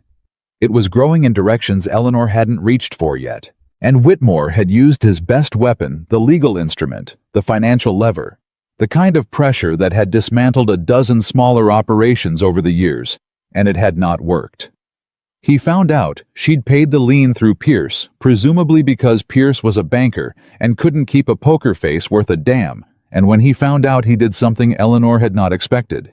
He came to her again, not with lawyers this time, alone. He came to market day, and he walked to her table, and he stood in front of her jars with the expression of a man who had been in a war he expected to win quickly and had discovered it was going to be longer and more expensive than he'd budgeted for.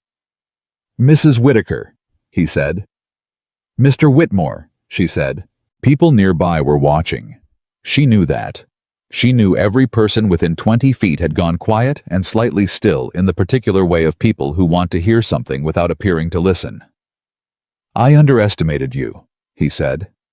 She looked at him. "I won't make that mistake again," he said. And here was the thing about that sentence. It could mean several things. It could be a threat, the refinement of one "I underestimated you. And now I'll come at you harder and smarter." It could be a grudging concession, the kind that didn't come easy to a man like him, and therefore cost something real to say. It could be the opening of a negotiation, a repositioning. I acknowledge you are harder to remove than I thought. So let's discuss what arrangement benefits us both. Eleanor had learned in these months to listen past the words to the thing underneath them. What she heard underneath Whitmore's words was something she hadn't heard before. She heard uncertainty. He had tried the offer. He had tried the rumor.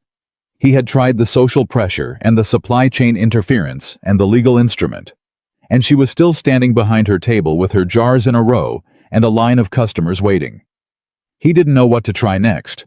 "You'll have to do as you see fit," she said. Same as always. He looked at her for another moment. Then he nodded. Once. And he walked away. It was not a surrender. She knew better than to call it that. Men like Whitmore didn't surrender. They retreated to more favorable ground and waited for a better angle. But it was a withdrawal real and visible in the middle of the main street of Willow Creek in front of God and every neighbor they shared. And people saw it. Tom Harmon, standing by the feed bags 20 feet away, met her eye and gave her one short nod. Miguel Reyes, 2 tables down with his remaining produce, allowed himself a small, satisfied expression. Samuel, who was helping a customer count change at Eleanor's table, looked up and caught the moment, and said nothing, but his careful eyes were bright. Eleanor picked up the next jar, checked the seal, and set it in front of the next customer.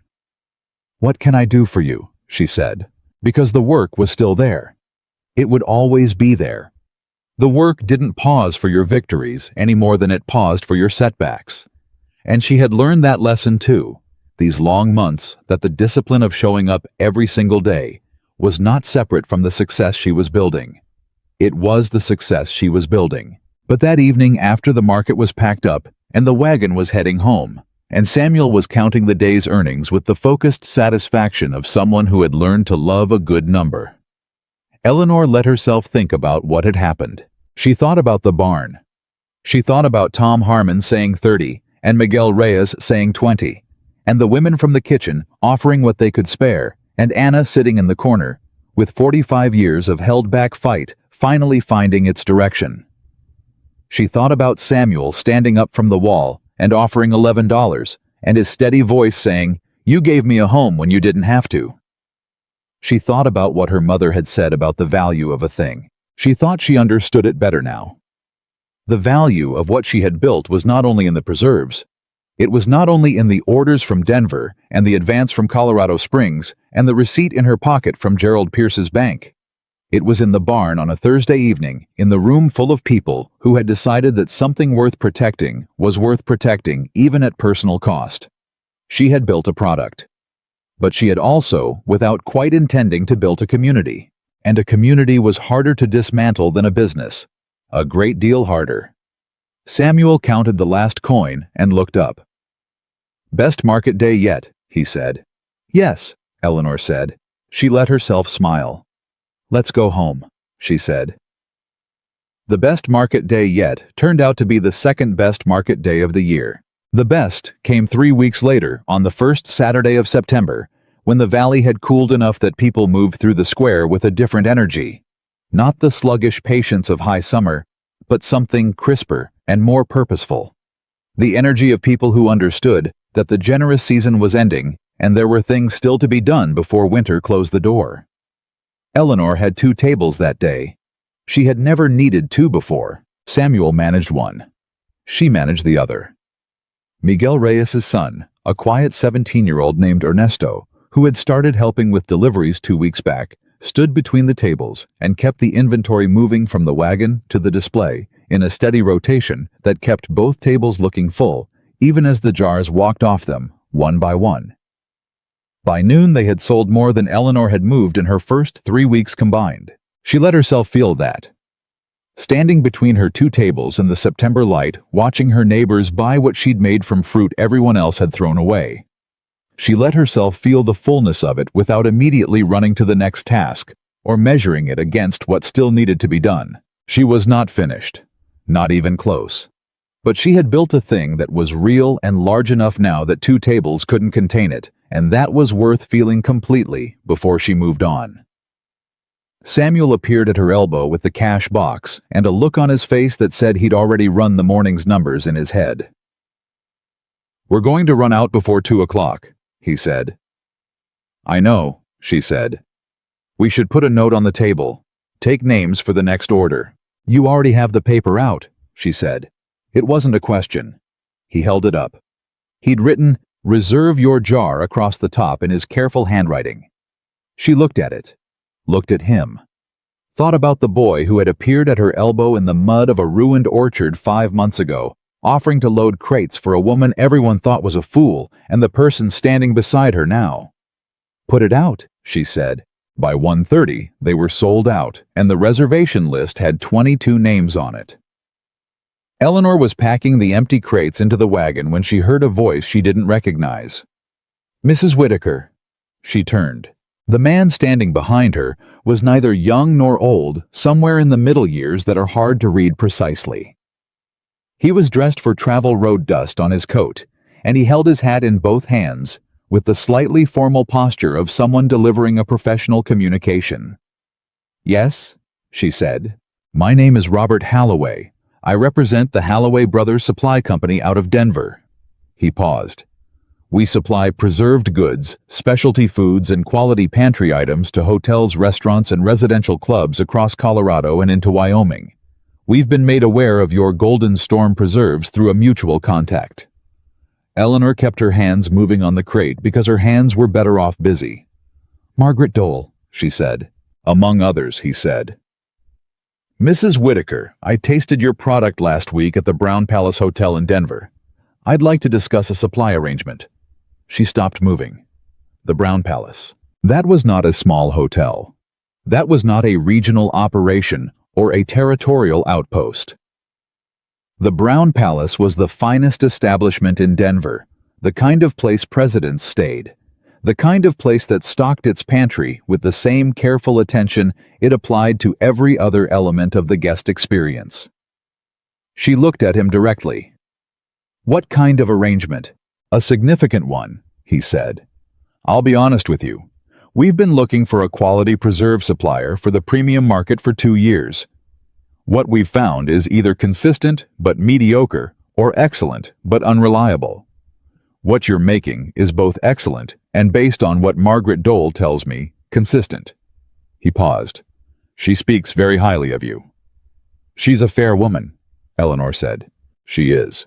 Which is why I trust her word." He reached into his coat and produced a card. "I'd like to sit down with you at your convenience. I have a proposal I think you'll find worth hearing." Eleanor took the card. She looked at it. Brown Palace Hotel, Denver, Colorado. She put it in her apron pocket. "I can see you Thursday," she said. "Here, 8 in the morning." "I'll be here," he said. He put his hat back on. "Mrs. Whitaker, I don't know what you were doing before this, but whatever it was, I suspect it was the world's loss." He walked away. Eleanor stood beside her empty wagon and held very still. Samuel came around the back of the wagon and looked at her face. "Who was that?" She told him. He was quiet for a moment. "The Brown Palace," he said. "Yes." "That's in Denver." "Yes, Samuel. That's—" He stopped, started again.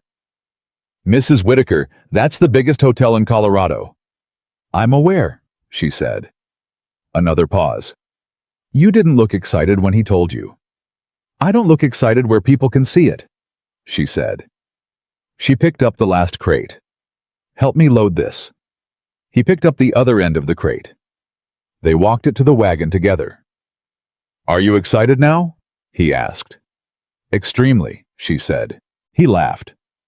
She hadn't heard him laugh like that before, open and unguarded, the laugh of a boy who had been allowed to be a boy for a moment, and it was the best sound she had heard in a very long time. They drove home in the gold of the late afternoon, and the valley had never looked more like itself, wide and clear, and full of what people had managed to grow out of hard ground through long effort. Eleanor held the reins and let the horses set their own pace, and thought about Thursday. She thought about what it would mean if the Halloway arrangement came through. She thought about what it would require. More labor, more supply. A level of consistent production that she had been building toward, but hadn't fully achieved yet. She ran the numbers in her head the way she always did, not trying to make them come out better than they were, just trying to see them clearly. It was possible. Not easy, but possible. And then she thought about what Whitmore would do when he found out, because he would find out. He always found out. And a supply arrangement with the Brown Palace Hotel was not the kind of thing he could address with a manufactured rumor or a purchased debt. It was the kind of thing that moved her outside the territory he controlled entirely. Which meant he had a limited window in which to do something drastic. She was still thinking about this when they got home, and she was still thinking about it at the kitchen table that evening when Samuel had gone to his room, and she was still thinking about it when she woke up at 3 a.m. with a certainty in her chest that she had missed something. She lay in the dark and worked through it. Whitmore was a practical man. She had never stopped respecting that, even when she was opposing him. He didn't make moves that didn't have logic behind them. The lien had been practical. The rumors had been practical. The approach to Tom Harmon and the interference with her supply lines had all been practical, calculated applications of the leverage he had. What would a practical man do when he ran out of ordinary leverage? He'd find extraordinary leverage. She sat up. She lit the lamp. She thought about what she had that he might still be able to reach. The bank credit was paid. The debt was paid. The buyers were established. The suppliers were loyal. Samuel was safe. What was left? She thought about Calloway. Ed Calloway, who ran her freight to Denver. Who was her connection to Margaret Dole and to Robert Halloway and to everything outside Willow Creek that had made the business what it was. Ed Calloway, who was a free agent, an independent freight man, a man with his own debts and his own pressures and his own history in this valley. Ed Calloway, whom Whitmore had used as a freight contractor for years before a disagreement over rates had ended that arrangement. She knew in the particular way she had come to know things, in these months, sharp and certain and arriving whole, that Whitmore was going to approach Calloway. Had possibly already done so. She got dressed in the dark. She drove to Calloway's at 4 a.m, the horses annoyed about it, the road pale under a half moon. She knocked on his door.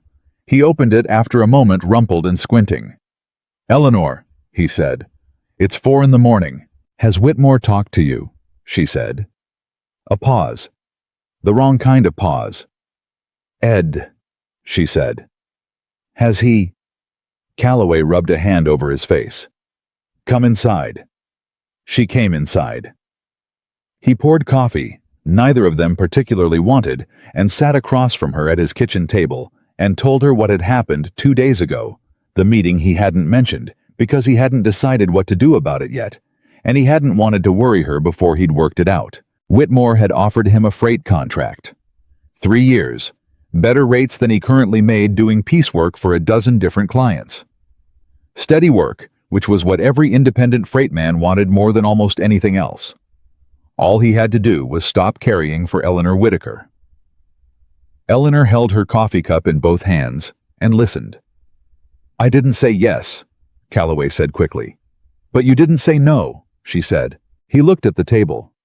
"Eleanor, 3 years of guaranteed work is—" "I know what it is," she said. "I know exactly what it is, Ed." He looked up. "I'm sorry."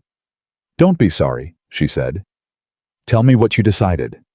He was quiet for a moment. "I was going to tell you this morning," he said. "I was going to come over first thing and tell you." He met her eyes. "I'm not taking it. I wanted you to hear that from me directly." Something released in her chest. "Ed, you've been straight with me," he said. "You've paid fair, you've been reliable, and you've never once asked me to do anything I'd be embarrassed to tell my wife about. Whitmore's contract would pay me more." He shrugged. "But I'd have to live with the reason I took it." She reached across the table and put her hand briefly on his arm. She didn't say anything because sometimes words shrank the thing they were trying to describe. "There's something else," he said.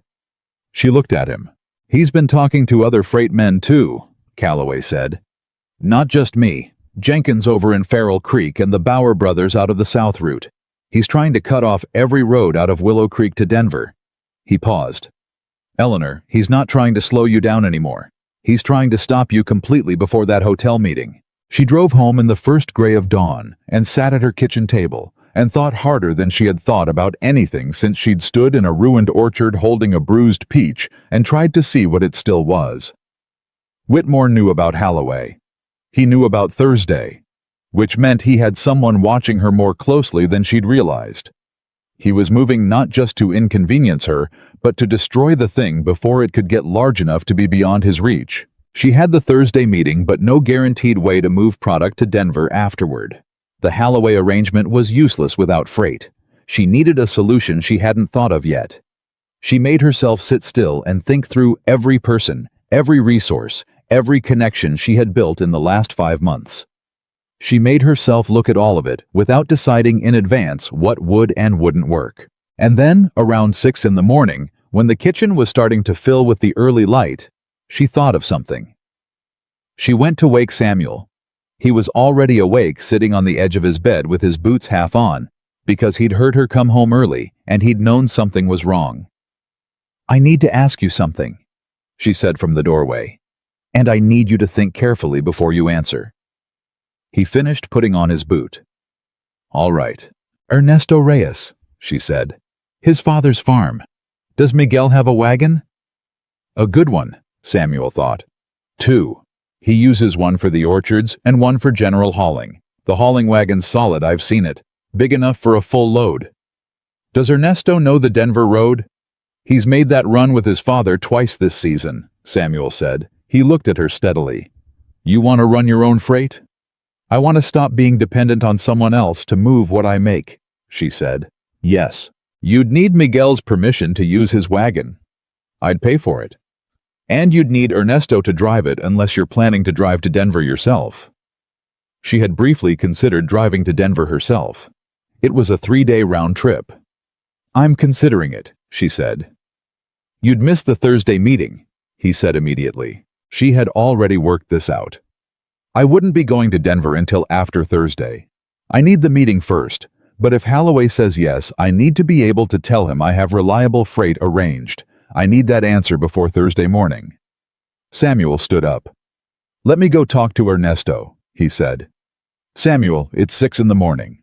Ernesto's been in the orchard since 5, he said. He's always in the orchard." She looked at the boy who had first come to her with muddy boots and careful eyes and no particular reason to trust the world, and she thought about how far they had both come since that afternoon in the mud. "Be back by 8, she said. He was back by 7:30. Ernesto would drive. Miguel would lend the wagon for a fair weekly rate. They could be ready to make the first Denver run within the week if needed. Eleanor sat with this information for exactly long enough to verify it made sense. Then she went to work. Thursday came faster than she expected, the way time moves when every day is full from edge to edge with work that matters. She had barely slept the night before, not from anxiety exactly, but from the particular aliveness of standing at the edge of something significant, the feeling of the ground changing under your feet. Robert Halloway arrived at 8 precisely, which told her something about him she already respected. She had set up the kitchen table with 2 cups of coffee and a jar of the preserves and 2 clean spoons, because she had learned that people who tasted the product made better business decisions than people who only heard about it. He tasted it before they discussed terms. He set the spoon down and looked at the jar for a moment. "You made this from hail-damaged fruit," he said. "Yes," she said. "That's not possible. The flavor in this damaged fruit doesn't produce flavor like this." "Damaged fruit that's handled correctly does," she said. "You have to know what you're looking for." He looked at her. "Mrs. Whitaker, I've been in the food supply business for 20 years. I have tasted a great many things. This is the best fruit preserve I've ever had. I want to be very direct with you about that." "I appreciate the directness," she said. "What kind of arrangement are you proposing?" They talked for 2 hours. He wanted exclusivity for the premium hotel market. She was willing to give him that category, but not general exclusivity. She would retain the right to sell to Margaret Dole, and to individual buyers, and to the local market without restriction. He pushed back on this once. She held the position quietly and without apology, and he looked at her and moved on. He wanted a minimum commitment of 300 jars per month, delivered reliably on a fixed schedule. She told him she could do that, and then she told him about Ernesto and the Reyes wagon and the freight arrangement. Not because she owed him a full accounting of her logistics, but because a buyer who understood your supply chain trusted you more, and trust was worth more than the appearance of smooth effortlessness. He seemed to appreciate the candor. They settled on a price that was higher than anything she had previously arranged. Not enormously higher. Enough. Enough to expand the kitchen. Enough to hire a fourth worker. Enough to pay Miguel Reyes for the wagon at a rate that made the arrangement fair on both sides. Enough to pay Samuel a real wage for the rest of the season and into winter. She wrote the agreed terms in her ledger while he watched. "I'll have a formal contract drawn," he said. "I can have it here by the end of next week." "I'll expect it," she said. He stood and put on his hat. "One more question," he said. "Personal curiosity. You don't have to answer." "Go ahead," she said. "Why peaches of everything you could have made from what you had? Why preserves?" She thought about this honestly. "Because my mother made preserves," she said, "and because preservation is about faith.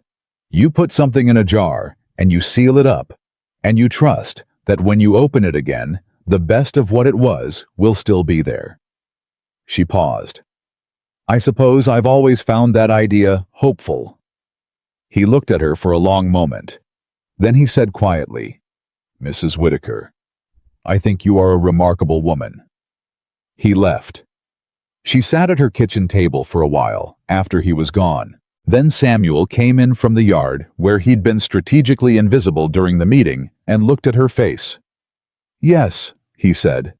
"Yes," she said. He sat down across from her and put his elbows on the table and covered his face with his hands for a moment in the way of someone who has been holding a great deal of tension and has just been permitted to put it down. 300 jars a month, she said. His hands came down. Every month. On contract. He sat up straight. "We're going to need more jars." "We're going to need a great many things," she said. "Make a list." He already had the paper out. She watched him write and felt the warmth of this ordinary moment. The boy at her table with his careful handwriting making a list of the things they needed to build what they were building, and understood that this too was what her mother had meant. Not just the fruit, not just the product. The life that grew up around the work. The people. The mornings and the evenings and the quiet hours of effort. The preservation of something good. What happened next, no one in Willow Creek could have predicted. It started with a letter. Not a letter to Eleanor. A letter to the territorial office in Denver, written by a man named Howard Breen, who had been a warehouse clerk for the Willow Creek Merchant Cooperative for 11 years, before Whitmore's restructuring of the cooperative had cost him his position along with his pension and his savings. Breen had moved to a small town 40 miles west and had been quiet for 2 years. But he had kept his records. The kind of records a careful man keeps when he suspects the day might come when they'd matter. The letter detailed with dates and figures a pattern of commercial fraud that Whitmore had been operating through the cooperative for the better part of a decade. Prices manipulated on both ends, buying at suppressed rates, and selling at inflated ones, with the differential passing through a set of accounts that existed in name only. Small amounts from many farmers across many seasons, which added up to a very large amount across 10 years. The territorial office sent a man. The man arrived in Willow Creek on a Wednesday morning, unremarkable looking, stayed at the boarding house, asked quiet questions around town. He visited Gerald Pierce at the bank. He visited 3 farm families that Breen's letter had specifically named.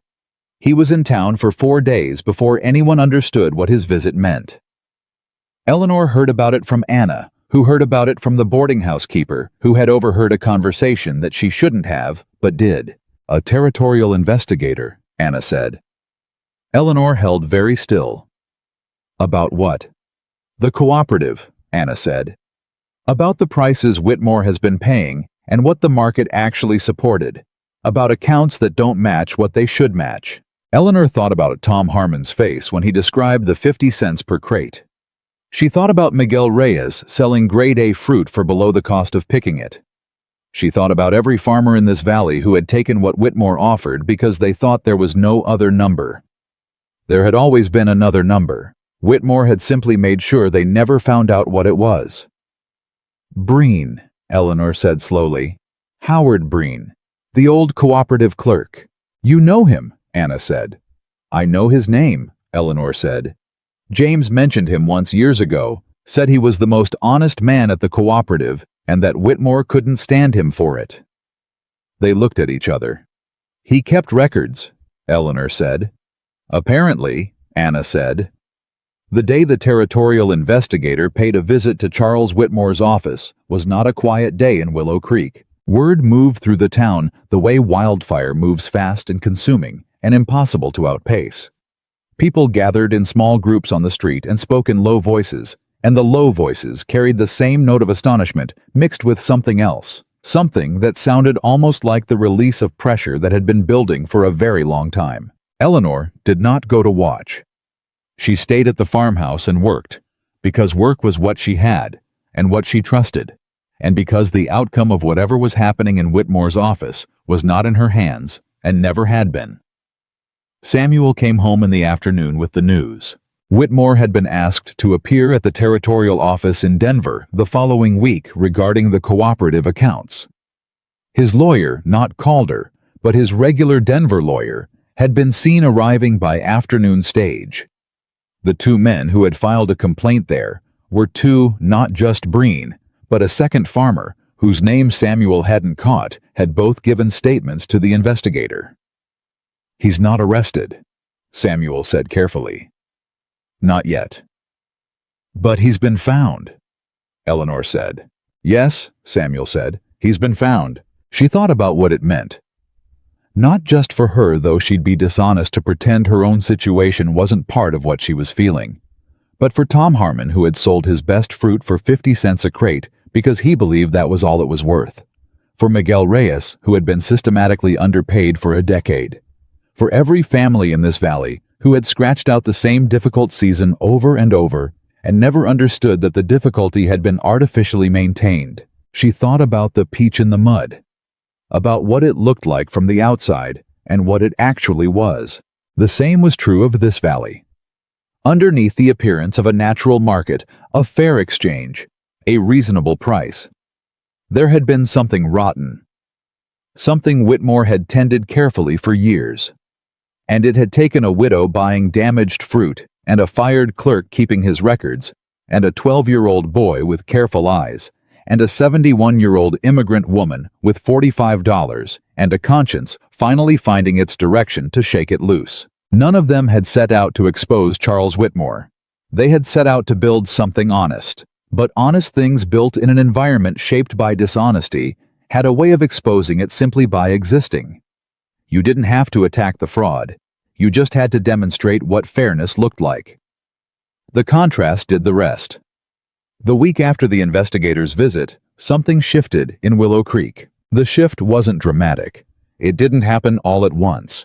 It was the accumulation of small things the way a season changes, not in a single day, but in the quality of the air and the angle of the light and the behavior of people who have understood something they didn't understand before. Tom Harmon stopped Eleanor at Market and said not about Whitmore exactly, but in a way that was clearly about Whitmore.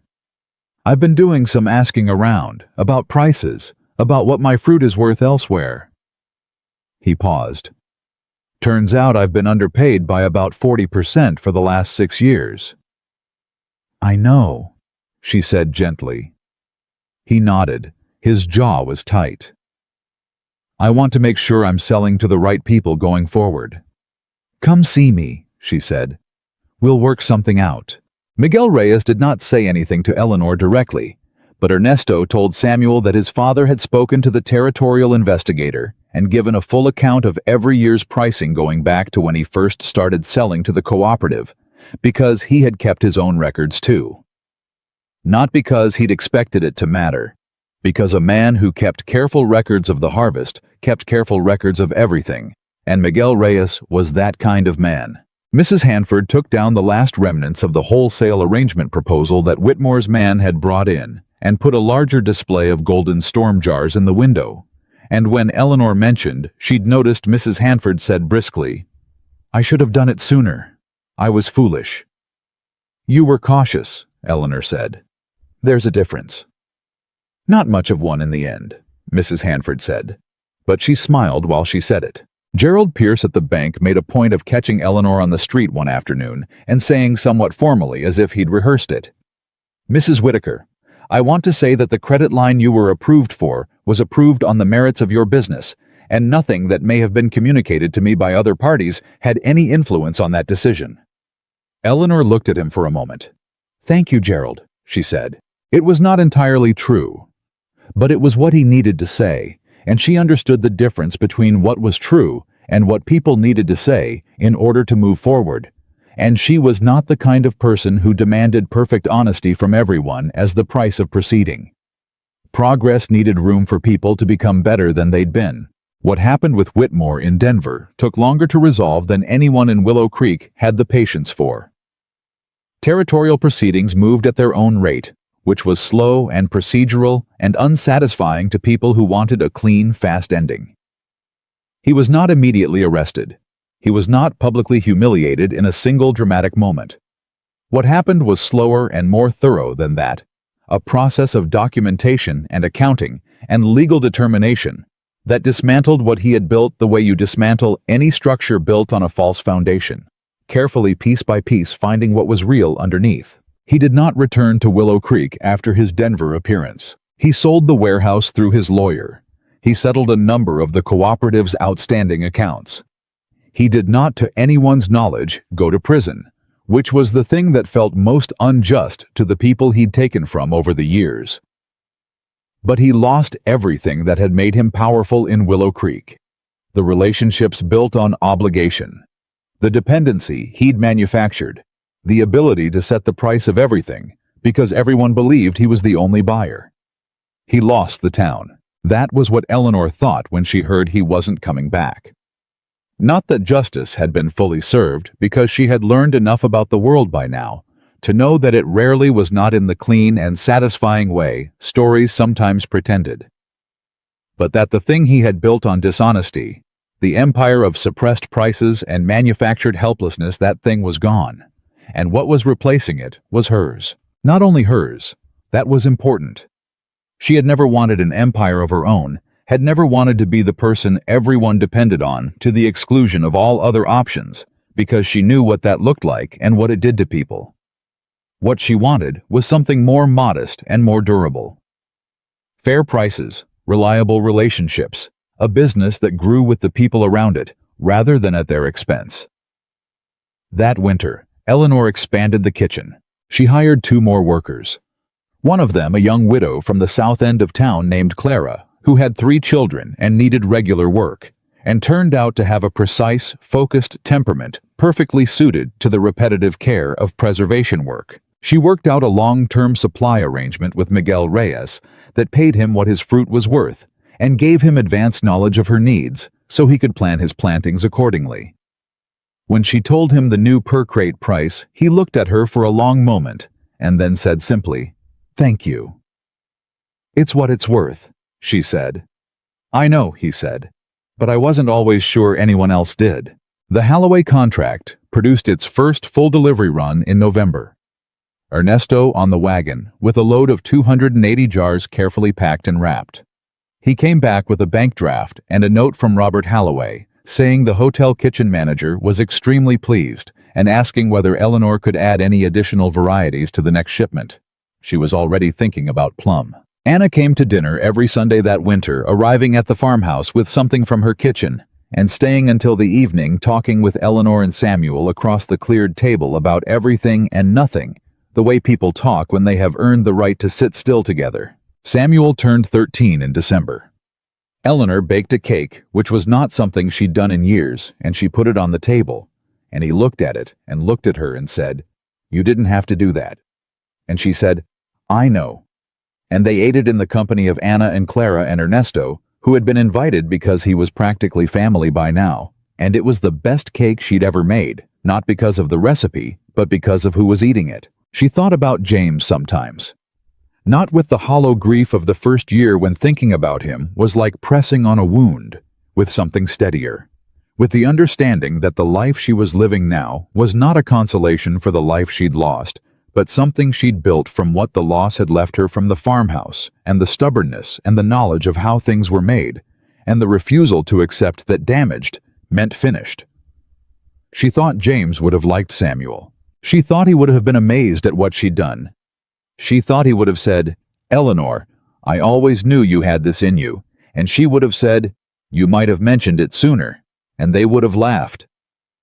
The first day of spring came with mud and birdsong, and the smell of ground softening after a long freeze, and Eleanor stood on the porch in the early morning with her coffee and looked out at the valley coming back to itself. The farmhouse was not the same one she'd been living in alone 2 years ago, silent and heavy and reduced. The kitchen had doubled in size. There were 2 additional sheds for storage, a proper loading area where Ernesto could pull the wagon right up to the door. The shelves inside held rows of labeled jars that would go to Denver by the end of the week, and orders for the spring season were already written into the ledger on the kitchen table. Samuel came out and stood beside her with his own coffee, which he'd started drinking in the way of someone who had decided that since he worked like an adult, he was going to have an adult's coffee. He was taller than he'd been in October. She'd noticed that. He was going to be a tall man, and she thought he was going to be a very good one. "Spring," he said. "Yes," she said. "New peach season in about 2 months," he said. "Assuming no hailstorm." "Assuming," she said. "And if there is one—" He looked at her. There was something in his expression that was so exactly like the careful, assured look he'd had in the orchard, the boy offering to help load crates for the woman everyone called a fool, that it made her chest ache with something very close to love. "Then we buy the damaged ones," he said. She looked out at the valley. "Yes," she said, "we do." There is a thing that happens in a life sometimes more than once, but not often, where you look around at where you are and understand fully and without qualification that you have become exactly who you were supposed to be. Not the person the world tried to make you, not the person shaped by what others decided you were worth, but the person built by your own choices, your own work, your own understanding of what was good inside something that everyone else had thrown away. Eleanor Whitaker had been a widow in a farmhouse with $3 and a pile of ruined fruit. She had been the woman the town laughed at, the woman the powerful man tried to crush, the woman too big and too stubborn and too slow to know she was supposed to give up. She was still all of those things. She was also the woman who had built something real. She had built it from damage from the fruit nobody wanted, and the grief nobody helped her carry, and the long nights at the stove, and the endless mornings getting back up. She had built it with the help of a woman who found her courage late, and a man who chose loyalty over security, and a boy who showed up every day because she had shown him what it looked like to show up. She had built it by understanding the most important thing her mother had ever taught her. The value of a thing is not decided by the person who wants to pay you the least for it. You decide the value by what you make, by what you refuse to let go of, by what you pick up from the mud when everyone else walks away, by what you see when you hold the damaged thing to the light and look past the bruise to the sweetness underneath. Golden Storm Preserves went on to supply 15 hotels across Colorado and Wyoming within 3 years. The label, which Eleanor designed herself, showed a single peach against a stormy sky. People who knew the story said it was perfect. People who didn't know the story just said it was beautiful. Both were true. Samuel Carter managed the business operations by the time he was 17.